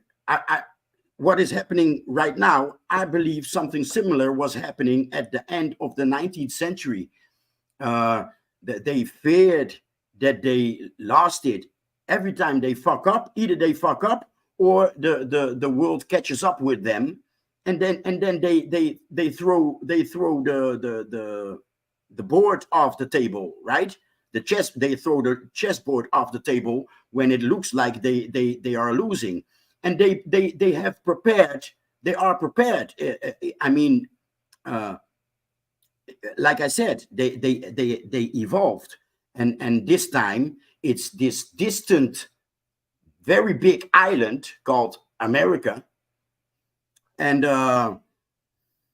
not only geographical, it's distant, but it's also distant mentally, right? So there you are, America, and this America, this commercial media machine is telling the world what they in the meantime believe, and that's that they're American. No, you are German, you are Polish, you are Dutch, you are African from you are Igbo, you are Balanta, you are whatever other tribe, you know, and you are Mandarin Chinese, you are Korean, you are not American. No, you are being used, you are being formed in 200 years. They have created a new people. No, you are not human, you are American. and you are going to fight against humans. You are going to serve this machine that attempts to turn everybody into plants that give fruits and whatever, anything that they can have from these machines or plants or robots or cattle, that's the word. It's a one big farm of cattle, or better yet, let me stick to what I always say. America is a corporation of slaves that work to pay the bills, mercenaries that keep these slaves under the police, and soldiers that keep the slaves in the field. Look at Americans as house Negroes, and the rest of the world as field Negroes. So the soldiers keep the field Negroes in check. The police keep the house Negroes in check. And then there are the celebrities, and the celebrities sell the American dream. So us blacks, Asians look at Asians in America, and they follow their behavior. Europeans follow Europeans in America, and they follow their behavior. And us blacks, we follow the blacks in America and their behavior, right? So this latest thing, this FBA ADUS, that thing with us Cape Verdeans, it's old. It's old. We make up all types of shit. Spanish and Portuguese try to take all these islands in the Atlantic Ocean, right? Madeira, what's those birds called? Tenerife and those other islands, and of course the Cape Verde Islands. And they have invented some type of new race, the Macedonias or the Macaronias or whatever. And Cape Verdeans say, no, I'm not African, I'm Macaronia or whatever. So we are pulling their eugenics card, and ADUS FBA is pulling this machine also. You understand you understand the last part? There's an agenda, and Cape Verdeans and FBA serve that agenda. And you know what? Cape Verdeans have a special status in the European community, in the EU. Cape Verdeans have a special status.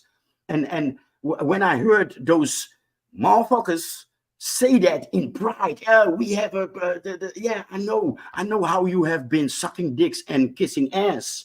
And that's why we have a special status. Not because we are special. Yeah, we are special, kind of mental special, crazy, schizophrenic. But why would these people that bomb everybody into democracy? Why would these people love us? No, we serve them. And same goes for FBA. They serve the divide, and the whole world is watching. So when it was us Cape Verdeans, only us Cape Verdeans, no problem, no problem. People would look at us some kind of way, but we are too small to harm. But now this mannequin, this example the black American, now it's him. And here in the Netherlands, I hear people copy that shit. Yeah, Africans never went to slavery, and I always have to remind them on cut off hands. When were your hands cut off when you didn't produce enough rubber? It's all bullshit, and I'll leave it at that. Appreciate that, Jose. Appreciate that. So, is the FBA? As Jose said, just sucking dick. Let's get to the Africans who grew up in America. You guys could take your time with this, because this is really for y'all to expound upon. One more thing, quick. Today, I spoke Yeah, with make somebody, and we're going to, me and him, we're going to organize something next year. Next year, it's 100 years of Amilcar Cabral would be 100 years, the 12th of December, and they killed him the 20th January. And here in the Netherlands, practically nobody was planning to do something. Even in Senegal, people love Amilcar Cabral more than Cape Verdeans on an average. And that's it. Wow. Okay, that's tough to hear. That's tough to hear. I like Amilcar Cabral. That's tough to hear. Let's start with Black Steel now. Black Steel, Smokey Robinson despises the term African American. Here's why. What are your thoughts on what you saw? So there's something that Dr. Bob E. Wright said years ago. He said that black people have been in this country for 400 years, and we still don't understand how it works, you know? So one thing I got to say is that to be truly American is to be anti-black, right? You don't get to be American without being anti-black. That is part of the equation. This country was built on the genocide of the indigenous population and the enslavement of African people. So if you're going to be accepted into what is now America, you have to be against Africa. You have to be against black people. And I'll give you an example. Every white ethnic group that came to America, in order for them to be assimilated, had to express anti-blackness. For example, the Irish. When the Irish first came to America, they were hated. They used to call them white niggers. But in order for the Irish to be accepted into the American social fabric, they had to show their hatred of black people. Even though black people and Irish people were both on the bottom of the society, the Irish joined the other white people who had been here in their hatred of black people. You look in places like Boston, cities like Boston, which are so racist now. The majority of the police force, Irish people. New York, you had a lot of Irish racist cops. Same thing with the Italians. You know, they came over here and they had to express their anti-blackness in order to be accepted to be considered to be American. We were talking about Native Americans earlier. Those Native Americans that are considered to be the so-called 5 civilized tribes, the Cherokee, the Choctaw, the Creek, the Chickasaw, and the Seminole, all 5 of those tribes participated in chattel slavery. What made them civilized was their adoption of plantation agriculture and slavery. So when you say, oh, I'm not an American, you have to understand to be American and to be an African is almost oxymoron. You can't be both because America is anti-black. And if you really talk to those black people who want to be American, those are some of the most self-hating anti-black Negroes you'll come to find. Look at those FBA people, how they hate, how much hatred they have for other black people who happen to be born in a different country. Some of the things they say, it sounds like a Klan meeting. So what Smokey Robinson is really talking nonsense. You will never, I don't care what you built. I don't care what, first of all, you built it under duress. Your ancestors didn't want to build this. They wanted to go home. They didn't want to build this. They were forced to build it. So now you're taking pride in what they were forced to build under pressure as victims of human trafficking and slavery. Yeah. So does that mean you participate in the American empire? You got U.S. soldiers on the ground in Africa helping carry out U.S. imperialism. You got black troops on the ground helping to oppress other black people in Africa. That's not something to be proud of. It's you really have to be aware that this country was not meant for you. If it was really meant for you, they wouldn't have needed 13th, 14th, 15th Amendment to make you citizens and give you the right to vote. Even when black people got the right to vote on paper, you still couldn't vote because if you got caught voting, they would hang you. This country existed as a white supremacist settler colony. Black people were brought here to work. They were never meant to be included, to have the benefits of so-called citizenship. Hell, most white people weren't intended to have the benefits of citizenship in this country. If you really look at it, So when people talk that, oh, we're American, if you was really American, you wouldn't have even needed those extra amendments. We wouldn't need the civil rights bills. We wouldn't need to have the Justice Department, which was created to protect freed slaves in the South, and we were truly American people. Everything in this country, just the other day, they had that revelation that by the Navy Federal Credit Union was denying Black people home loans. Well over 50% of the Black people were being denied for their home loans. Black people were being denied for their home loans, making six-figure 750 credit score. White people making 60 grand a year getting approved. Because you're Black. You can't escape that. You'll never be American enough. Look at these American soldiers who fought in the First World War and Second World War, who fought for this racist ass country, came home and got lynched in their uniforms. Let's stop. We need to have a real understanding of history. We need to have a real understanding of how this country got to be where it is today. All right. So Smokey Robinson's full of crap. He wants to be accepted into this this racial hierarchy. It won't happen. He might, he got a little money. He got some I think he had kids with a white woman too. That's all well and good for him. But for most Black people, understand this is not our country. I don't care whether you're born here. Having an American passport doesn't mean shit if you're an oppressed person. That one Black man who went to Greece, who got beat to death in a bar, he had an American passport. What do you think the State Department did? Not a damn thing. So yeah, to be American is to be white. This is not our country. We're never going to be accepted. We gotta work with our people on the motherland. That's our only home. I'll leave it there. Thanks. Thank you. Let's welcome back our boy, Brother Bakari. Brother Bakari, what say you? You've heard everything I say. What do you say? Thanks for letting me back. Can y'all hear me? Yes, we can. Oh, okay. Well, Smokey Robinson, I let you know he's an American, right? I heard what Marcus Garvey Dwayne and what Black Steel just said, and that is something I've been saying forever.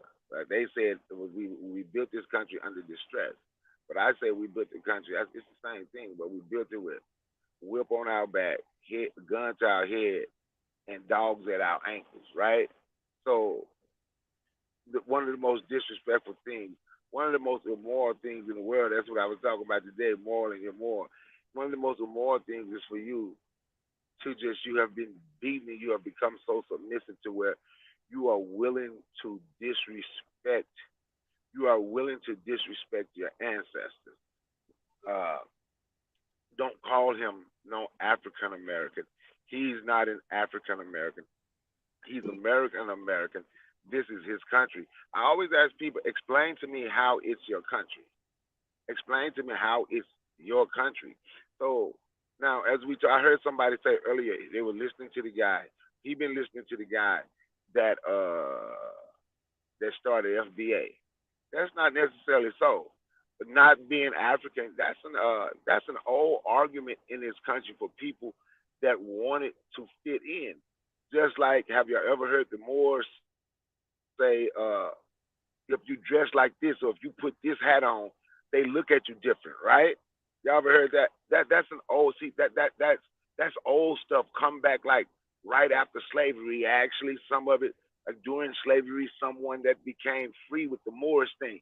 They wasn't necessary. So somebody told the guy who started FBA that, because these are old arguments.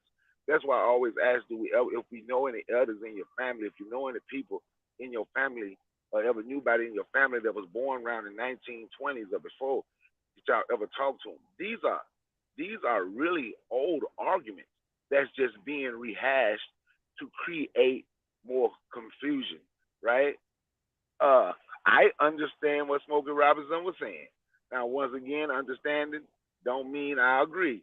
I understand what he was saying. He don't want to be African. He ain't never lived nowhere but here.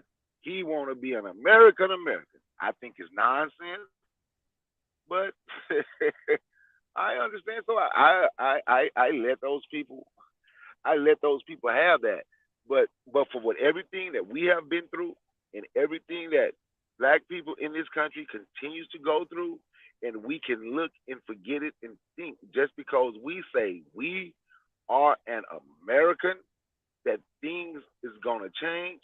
I know where I was born. I was born in a ratchet state called Mississippi and a ratchet country called the United States of America. I know where I was. I know me personally, my body. I know where I was born, but I also know where my ancestors come from. And to ignore that fact, which means now you're willing to ignore and you are ignoring everything that you have gone through, everything your ancestors went through. You're ignoring everything we go through now. You're ignoring everything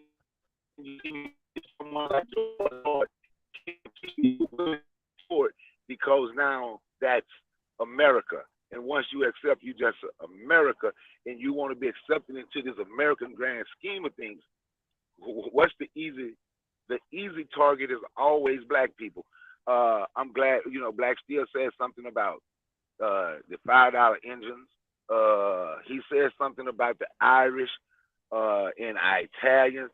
It's always easy. The easy target is black people. Now, I don't ever say those people were never considered white. I just always say they weren't British. Shit. Because basically that's what it was. But the easy target is black people.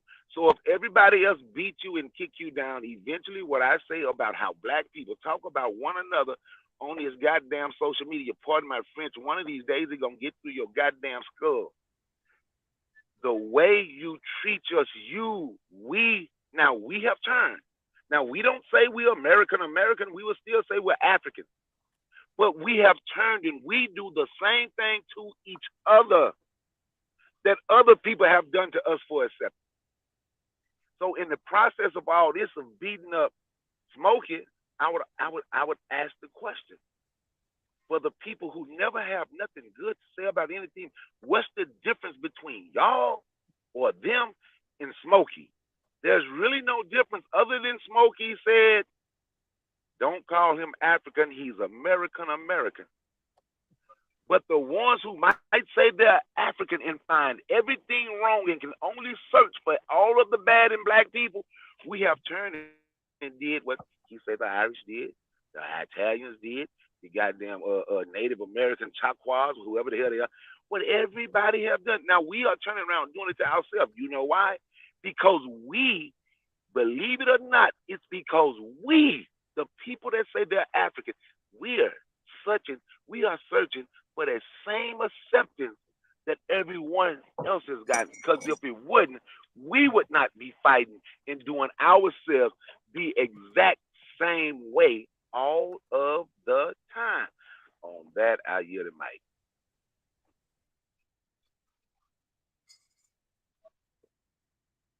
Appreciate that, Brother Bakari. I guess Ozuli is in the chat and he says, what Smokey is saying is we are the original. That's what he's trying to say. We are the first American. I don't know if Smokey is being that deep at all. I think Smokey is talking about we have been separated from Africa for a long time. We built what would become the America, North America or America, the United States. And so that makes us American. That's what he's on. He's not on all that Africans came here by boat and got stranded and they were the first people here, blah, blah, blah. He's not on that. With that said, though, without further ado, let's get to Anthony McPhail. What say you? Yeah. I mean, I'm like this here. Okay, you remember, I don't know if you remember, it was a book that was written back, I think it may have been in the 60s called They Came Before Columbus by this brother named Lerone Bennett. You remember that book, Coco? I have it. Yeah. Okay, yeah, they came. I got it. It's a good book. But I'm saying, well, Lerone Bennett used to say that he started history with 1619. You know what I'm saying? So in other words, he omit all of our African background, our African history and everything. He started from right there. It's basically the same thing what Smokey saying. You know, I'm an American. I'm from right here. I'm from America. I mean, you know, Malcolm X talked about that back in 1963 about these leaders that we put up in front of us, or that they put in front of us. You know, like trumpet players and football players and comedians. You know what I'm saying? And, you know, artists and stuff like that. You know, I mean, they'll say anything. They get paid to say stuff like that. You know what I'm saying? Musicians and stuff like that, like Smokey Robinson. I mean, I don't even take that seriously, man. I mean, you know, he probably got paid to say something like that. But I mean, you know, you know, it's clownery, really, buffoonery. The way I look at it, it's just buffoonery. You know, they just say it's white folks talking points. Like me and Brother Bakar was talking about it on his show. It's white folks talking points, man. And you know what? you know, Smokey don't have any kind of black consciousness, African-centered consciousness. You know, he's an entertainer, man. He's an entertainer. You know, he like, you know, he probably he want to get next to white folks and he want to make money, and you know, you know, I mean, this is I wouldn't even take him seriously, man. I wouldn't do it, but you know, but the thing about it, it's I mean, it's a growing thing, though, man. I mean, you hear it more and more. I ain't no African, you know, Floyd Mayweather, for, you know, greater fighter as he was and businessman, he said the same thing. Don't call him no African. You know what I'm saying? He said the same damn thing. But no, man, it's just some foolishness, man. It's just some foolishness. I don't really, you know, put too much into it, because you're gonna always say up here. I'm like here in Louisiana, in New Orleans, they got a every year they had and during Mardi Gras, they had what they call the Black Indian Mardi Gras. They had the Black Indian Mardi Gras, and they got they got black people in different parts of the city of New Orleans, and they have different. It's almost kind of like a gang, where they got one group called the Wild Magnolias, one group called the Wild Chapatulas. They got different sets. Okay, I had to get a little bit more deeper in it. They in the 1890s, early 1900s, they had a Wild West show that came through. It was Buffalo Bill, that cowboy Buffalo Bill. They had a show that came through, and they bought a lot of Indians like Sitting Bull them, and you know, some other Native American people. They came to New Orleans and they had a show down there.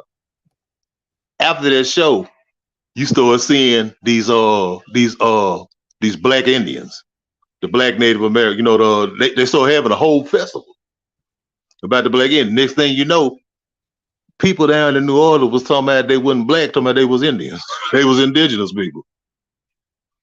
I mean, that's where the whole thing started from.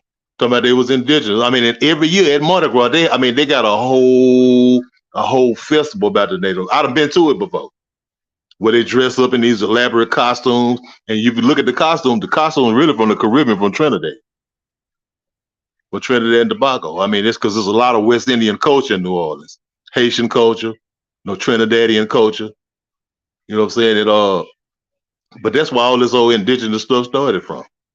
I mean, I've talked to some of the brothers down there a lot, man. You know, my great aunt talking about we was this and that, talking about Choctaws and humors and all of those other stuff. You know what I'm saying? I said, well, man, why ain't none of y'all speak the language? You know, one of y'all know to follow the culture. All the culture y'all follow is African. You know what I'm saying? But they claiming to be this and that and all kind of Biloxis and all kind of stuff. But I mean, I don't put no credence into none of what Smokey Robinson say. I mean, you know, it's just like almost kind of like, you know, not to diss Sidney Poitier, but remember when he said, or they asked him, "Oh, you're a black?" He said, "Well, I'm not a black actor. I'm just an actor." Yeah. You know what I'm saying, Coco? I'm just an actor. You know, why relegate me to a small position as black? You know, I'm an actor. You know what I'm saying? But then, you know, you like I said, you got Smokey Robinson, people like that run around talking about, you know, I ain't no African.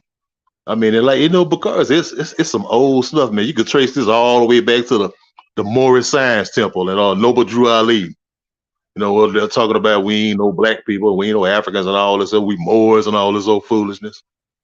But man, I leave it at that, man. I leave it at that. I'll yield the mic.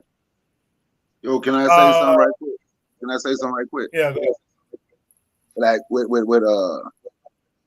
him being from Louisiana, he talking about New Orleans, right? So I watched the fight last week on December the 9th. Regis Prograde, the Rougarou. He rep his he's from New Orleans. He represent his Native American. The Rougarou. Rougarou means werewolf in whatever language, but you see him like, dude, it's a brother. He looked like he might have something in him down the road. Hey, Bakari, Bakari, the word is Loup-garou. Yeah, but they call him the. He used to call himself the Rougarou. Now, what I'm saying in French Creole, Loup-garou, it means werewolf. Well, but he say Rougarou. Okay, I thought it was Rougarou. Because thank you. But when people from Louisiana say that, just point them to a prison called Angola. Yeah, I know. I got people there. Then ask them, how did the prison in Louisiana get the name Angola? Exactly. Angola prison was owned by, that was some white dude had a plantation. And it was so big, and he bought so since your friend, Koku, that's your friend. Put in the chat, who told you was African? So I'm finna tell them. So many people came here from Angola that when they bought that prison from that family, they just named the damn prison Angola because everybody on his plantation was enslaved from that country called Angola. He showed it. Hey, Bakari, Coco, I'm sorry, Bakari. One thing I want to also iterate in New Orleans. See, a lot of people that Angola. Okay, that it was in Central Africa. Okay, it was also those people came from what they call the Congo Basin region, from the Congo, which is right next to Angola. Yep. Congo is. That's what I'm saying. There's a place in New Orleans called Congo Square. Yeah, the Congo Square. Yeah, it's a place in New Orleans called Congo Square. So when people ask crazy questions like that, who told you? Well, that's how the prison got the name Angola. Because all the slaves that was there, according to the people that that was owners over there. Yeah, that's where his slaves came from. But he bought all those enslaved Africans. They came from Angola. That's why they named that place that formed Angola, because it was a plantation at first, like you said. And that's why they named the prison. They named it Angola. Angola. Yeah. So when you find people saying that, these people, they're ashamed of who they are. They are embarrassed. Look, we fell. We lost the war. If you don't want to say your folks was enslaved, you can say it was a prisoner of war. However you want to say it. We fell. We lost the war.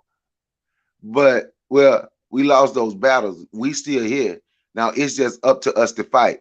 But they've been beat down so much. And I'm telling when you find people that get on these panels who all you got to do is listen to them. I played something. Remember I read that thing today. And I said, who don't that sound like Ados and the FBA talking to a black dude from another country? Yeah, them talking points. And Anthony actually thought it was FBA Ados. I said, no, it's not. That's what a white dude got on the mic and said about LeBron, because when he walked in the arena and the national anthem was playing, they were singing the national anthem. LeBron, he refused to stand. He went and he sat down. So, we did this for you in this country, and this country did. Won't you just, I'm like, God, boy, that's not, because people need to hear some of the stuff they say come from somebody else. So they will understand when I say it's white people talking points, getting on here, embarrassing, insulting, and doing all that. White people talking points, embarrassing, belittling black women, white people talking points. So all these people, embarrassing, black colleges, white people talking points. All these that's why I tell them all these arguments are old. They're extremely old, but they are all, whether they know it or not, they are all searching for acceptance from what they call the supreme people. They call them white supremacists. I just call them just white folk. But they are all, in a sense, searching for acceptance. I don't search for acceptance unrespected. Hey, Bakari, this is the last thing I'm gonna say. This is ironic, man. Koku, this is ironic. I remember hearing Tariq Nasheed talking about, we all know about the rebellion in Louisiana in 1811. Y'all heard about that, right? Remember the rebellion in 1811? Yeah, the German coast. Yeah, I heard about that. Yeah, the German coast. Now check it out. Tariq Nasheed was talking about this, and you know he was contributing to like the black indigenous and all, you know, all the foolishness he do. But one thing about it, the two key leaders of the rebellion, one of them was a Caribbean brother. He was from Haiti. His name was Charles de Sloan, and he had actually been an overseer on a plantation. No, his father was a white man and his mother was an African woman. Well, he was like the main leader because, you know, he spoke the best, like he spoke, because, you know, at that time, Louisiana was like a French colony. But okay, and the other thing was this, the other leader, the main leader who led the troops, who led the soldiers in the battle, his name was Kwamina, and he was from Ghana. You know what I'm saying? He was from Ghana. His name was Kwamina. He was from the Mina tribe in what is now Ghana. Now here you go, got two. You know, you talk about this FBA stuff. You got two people. One man was a Caribbean brother, an African from the Caribbean. You know what I'm saying? The other one was an African from the continent. You know, and you got him. You know, you had these Negroes come up in, twist a story all around, and say this and that, and talk about this FBA foolishness. In which it all go. It all leads right back to Smokey Robinson. That's basically FBA stuff too. What he talking about?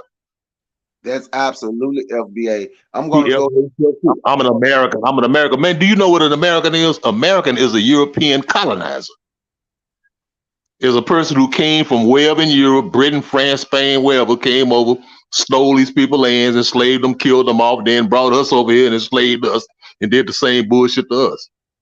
You know what I'm saying? When you co-sign somebody with America and with that damn flag, man, you co-sign with genocide, with enslavement, with all kind of bullshit, all kind of evil. You know what I'm saying? But see, that's what happens when you've been over here outside of your cultural incubator, like Dr. Clark said. No, you done became these people. It's like they brought you to a habitation of devils, and now you became a little devil. I'm gonna stop right there. I'm stop. I mean, you just cooked right there, bro. God damn. like when they talk about this indigenous stuff, have you ever heard any of these people talk about wheat, how wheat got here to the Americas in the 1490s, late 1490s, early 50s? Y'all have never heard them talk about that, huh? Y'all have never heard them talk about Juan Garrido. Y'all have ever heard them talk about Juan Rodriguez Way? And I want to say it's in Harlem. It's a street in Harlem now. Look up Juan Rodriguez Way and see who Juan Rodriguez was. These people knew who they were. The first resident of what they call New York was an enslaved African from the Dominican Republic, Juan Rodriguez. Juan Rodriguez Way, I want to say it's in Harlem right now. You can Google that street. Juan Garrido bought wheat here. Bought wheat here. If you look up, you can Mkwazi Congo was his real name. Bought wheat and he settled in Mexico. Hey, Juan Garrido. Yeah, Juan Garrido bought the wheat here, and he settled in Mexico. Look up, if you just want to just look it up one day, look up New Africa, Mississippi, not the Republic of New Africa, New Africa, Mississippi. Why don't you look and see? It was in the it was found around 1780, and you can find old Union maps, and you can see where they circled it, where they said you don't go in there, because when those Africans was looking to get, and they named it themselves, New Africa, because they was looking to go back. It's right now it's in an area called Clarksdale, Mississippi, right on Highway 61. It's called New Africa Road, right? But New Africa, Mississippi were people that slaves that ran away and fought and got freedom, even the little freedom they could get right there in those woods, because they couldn't find the ocean in a boat to go back where they came from. And you can find these on old Union maps. So these people, our ancestors, knew who they were and knew where they came from. And I know blacks still have an affinity for the Native Americans. Boy, every time I read about New Africa, Mississippi, I already had heard about it though, but knew about it. Boy, they kicked some them because the ones that were not, a lot of them, not all, because there was a few that worked with black folk, but a lot of them that wouldn't. Them was the ones white people was sending down there in New Africa, today on New Africa Road, sending in there trying to attack them and take them back enslaved, and they were killing Indian on top of Indian on top of Indian. Then they kill white folks, and then if you go, you can find old Union maps, New Africa, Mississippi, where the Union Army said, don't go in there because nobody knew that terrain better than them because they ran everybody out, and anybody who came in those woods, they were killed. But my point is, these people knew, our ancestors know who they are. But so these people searching for white acceptance. Hey, Brother Bakari. Bakari. Wait a minute. Let me go and then I'm gonna go. So these people that searching for white acceptance, looking not to just constantly disrespect their ancestors and don't want to talk about the African in them, then make up reasons to try to make it sound sweet. Well, I ain't saying we're the indigenous, damn indigenous. Black people come from we were in Africa, so they just come and they I don't get it, man, but let them have it. That's I'm telling you. That's why I said, Koku, I don't know if you heard me earlier, but I know Anthony was on. That's why I said I don't even watch social media no more, bro. I have like a few channels. I have like a few people that I watch, and I named them. I really don't, because it's offensive and it can get upset, and I'm never around those people. So what I do is I end up taking that frustration out on people that I care about, and it can really cause problems. So I really don't watch black social media. Black social media is the reason people like Smokey Robinson and people that speak that stuff that he spew, and people like your friend. That's why I just say, fuck it, man. I can just do me. I got my few people with me, and I'm gonna do what I do, because I'm not gonna let this stuff get to me and lose everything around me because of some damn fools. Now you can go ahead on and. Oh yeah, I was just gonna say, Brother Bakari, if we was what is the FBA stuff? Why did Prince Hall name his lodge the African Lodge? Why did they name it the Native American Lodge or the Foundation of Black American Lodge? Why did Richard Allen call his church the African Methodist Episcopal Church? You know what I'm saying? Those are questions those people can never answer. They can never answer those questions. Yeah. Hey, and one thing, Koku, I want to say, we was talking about that brother because me and our brother Bakari was talking about it. The Ugandan brother, his name Eli Wananda. Who was doing the blueprint for Black Power? I checked. I was on his live today. Yeah, Eli Wananda. He a good brother, man. I find it. I'll sit down. Yeah, this is gonna be brief, and I'll let the brothers rock. I find it interesting that the mere question in terms of Smokey Robinson and what he considers himself to be, when you speak to the brothers, the rank and file brothers, the nuances that they get into, the history. These brothers done gone on for 30 minutes off of just this specific term. These three brothers break it down from level to different level, from history. They go all the way back. They deal with the social, political application of the term itself. I mean, somebody who's just sitting back listening to this would really get a good grasp on the complexity of just the statement of African American itself, and how some brothers disassociate themselves from the term and say, "Well, I'm an African who was born in America." You just really need to get a good appreciation for what was just stated between those three brothers. Just sit back and just replay this and listen to how these brothers then break down the political classification and the term African American, and how this person called Smokey Robinson just try to simply just associate himself with his own nonsense, but how these three brothers just going back in the history and dealing with just different kinds of nuances of the term itself. Man, it's crazy, but I would just tell the brothers, just go back and sit back and listen to the 30-minute discussion these three brothers who are African brothers from America had to just deal with this classification itself. But I'll just stop there and let the other brothers go. Hey, one more thing. Whoopi Goldberg said live on her show one time that she was suspended off. I can't think of the name of it. I ain't no African. Even Africans know I'm not African. Morgan Freeman. There's no African in me. I'm a Choctaw. He was making all that money, ain't done nothing for them, but he was constantly giving to the Choctaw Indians, right? Dude did a DNA test. He was 0.0% Choctaw, and Wow. he was 85% African, 15% European. That was his DNA. That was Hey, his.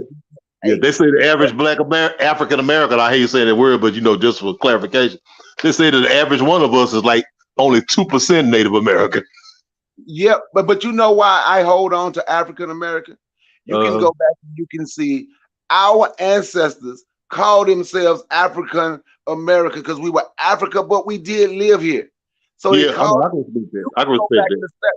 What I'm saying is we can go back to 1782. You can look that up too, and you can see what African American, and you will see what African. That's just because people knew where we were from, but they also knew where we lived. It's not the fact that they trying to hold a bond to America, but if you are living here, you are trying to figure out a way where you can get you some rights, where you can walk down the street and you got a first degree felony for being Black. You understand? That's how I put everything in context. That's just how I take it. Now, I'm not telling them that's my opinion. We had to put it all in context with the times and everything, Yeah. Yeah. Now I landed my plane. I'm sorry about that. Yeah, man. That was a good discussion, man. Yeah, I agree. Great discussion. That's the show for tonight. I want to thank everyone who was here. I ended the poll. It seems like we'll go 1 extra hour next week. I intend to have some good topics. You guys keep posting them on the Discord, and I'll make sure it's all a lively discussion. Before you guys leave, yeah.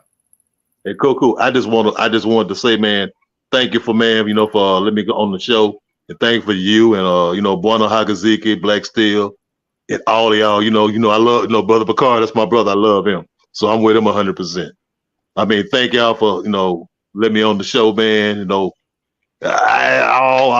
want to sound like I'm excited, man. I finally made it to the show because I've been wanting to do it for a long time, man.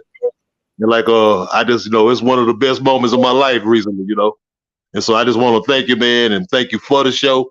Thank you for creating the show, man, and doing all the great work you do, man. I appreciate you, brother. I appreciate you definitely, and I'm sure everyone else on the panel does too. And again, the invitation is always open. Just come up anytime you want to come up.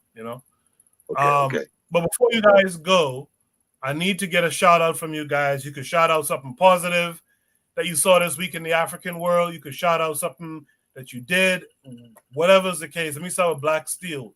What do you want to shout out this week, brother? Just want to shout out everybody on the show. I'm glad to be here another week. I enjoy the conversation as always.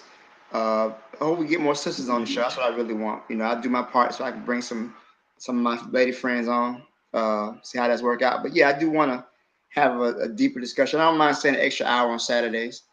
But yeah, just shout out to everybody on the show. Great discussion tonight.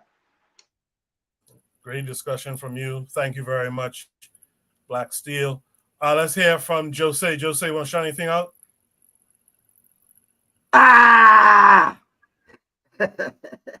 Was that shout out okay? No, just kidding. I enjoyed the show.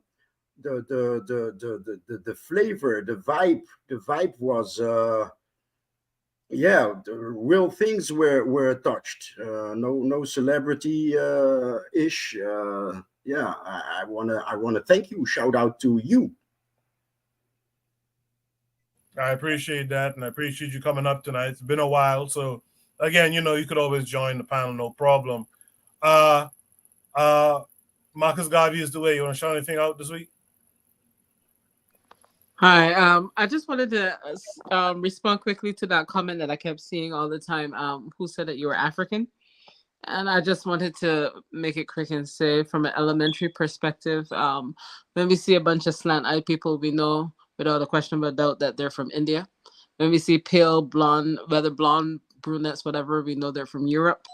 We know when we see the little short, straight-haired people, we know they're from South America. So when you go to Africa and see everybody that looks just like you, why would you then walk around and ask who says you're from Africa? Is it too obvious for your eyes? I mean, like, is almost becomes like a redundant, just a stupid question. Who says you're from Africa? Of course we're from Africa. I mean, we're not from Europe. We're not from India. We're not from China. Obviously, we're from Africa. Other than that, I just shout out, I just want to tell everybody, life is short and make sure you're living. That's it. I like that. Life is short. Make sure you're living. I appreciate that. Thank you for coming through. And I say a message to you. Don't be a stranger. Kevin Carre, you want to shout anything out this week? I want to say, keep your show going, man. We need this. We need more shows like this. We need more of our people discussing our issues and solving our problems, man. We need more like that. But that's all I got to say. Appreciate you. Welcome back, by the way. Thanks for coming through. Brother Bakari, what do you want to shout out this week?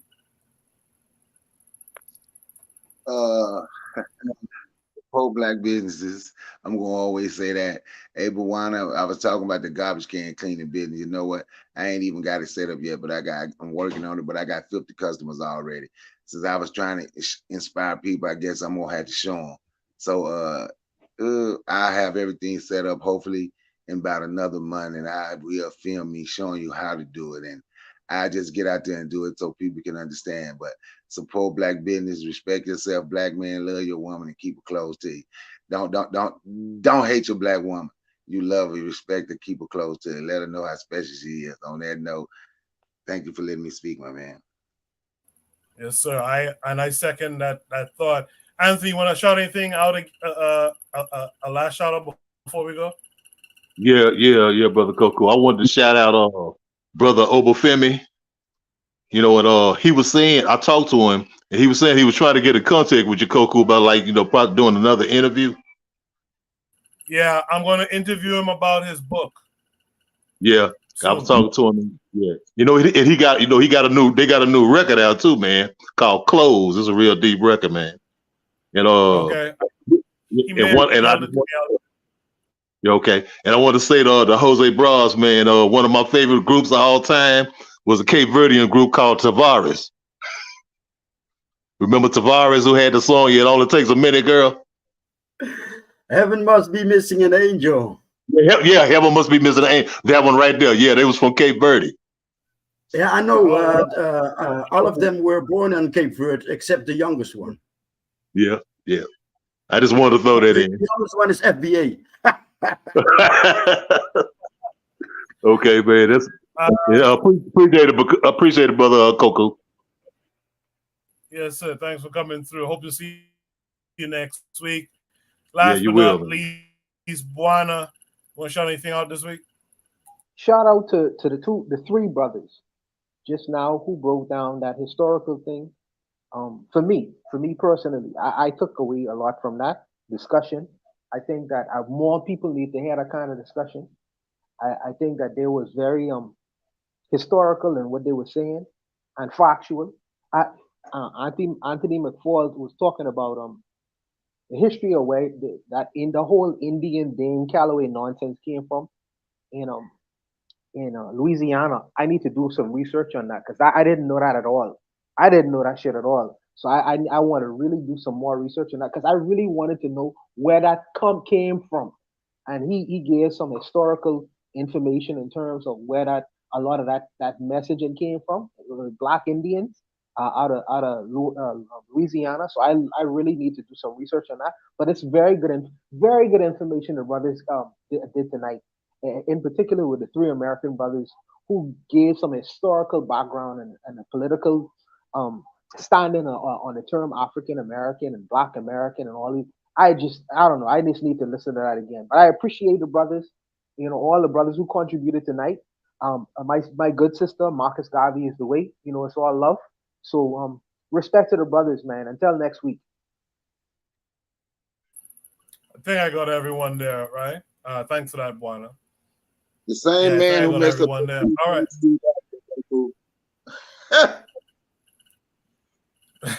Say that again, Bakari. The same man who messed up your food told you was African. Man, they just be searching, bro. When you shame who you are, you just search. One last thing. Well, I gotta say that. One last thing. Don't never get in an argument with a man who is probably from the blackest country in the world to tell you that he's Native American. Don't never get in an argument with them kind of brothers. Them brothers are lost and confused. They lost in the sauce. Leave my good brothers from Haiti alone. My brothers from Haiti dealing with their own kind of things. But hey, everybody knows on the universe that Haiti is one of the blackest countries in the universe. How you find yourself to be an Indian? Hey man, that's on you, bro. I ain't even mad at you. I understand. Hey, Koku, and brother Bonner, I looked up that word. I was looking at what they were saying about, what Zulu was talking about, the indigenous, and I found out that when they said the word indigenous, and we were talking about in Haiti, in the 18th century, 18th century, that word indigenous was used to talk about primitive people. It wasn't the native people of that place, but see, they considered Africans as primitive people as compared to French and British and all that. So they called them indigenous. It really, what they were saying was primitive. These people, these backwards people, these inferior people. That's what indigenous. That's what they meant. They used indigenous and primitive was like synonymous.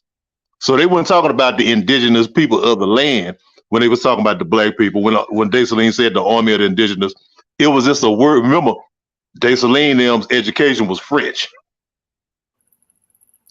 You know what I'm saying? I mean, he didn't have education, I'm saying, but they were taught in the French language. And so indigenous designated like primitive, meaning these Africans, these African people, they backwards primitive people. That's what that word meant. It didn't mean the people of the land. You're right about that. You just jogged my memory. When I was a kid and I used to read certain old books, when they spoke about primitive people, they would say indigenous in truth. Yeah, that's true. Exactly. Yeah. All right. Well, that's the show for tonight. We'll be back next week, Saturday, for a 1 hour longer show. Hold on, Coco. Wait a minute. I'm just messing with you. I'm just going to say, because I know you're trying to close out, so I'm just messing with you. Go ahead. Man, this was a great show, man. This was a great show. Yeah, we'll bring this energy next week, man. We'll have a good one next week. 1 hour longer show. I'll see you guys next week. You guys be good. Peace. Take it.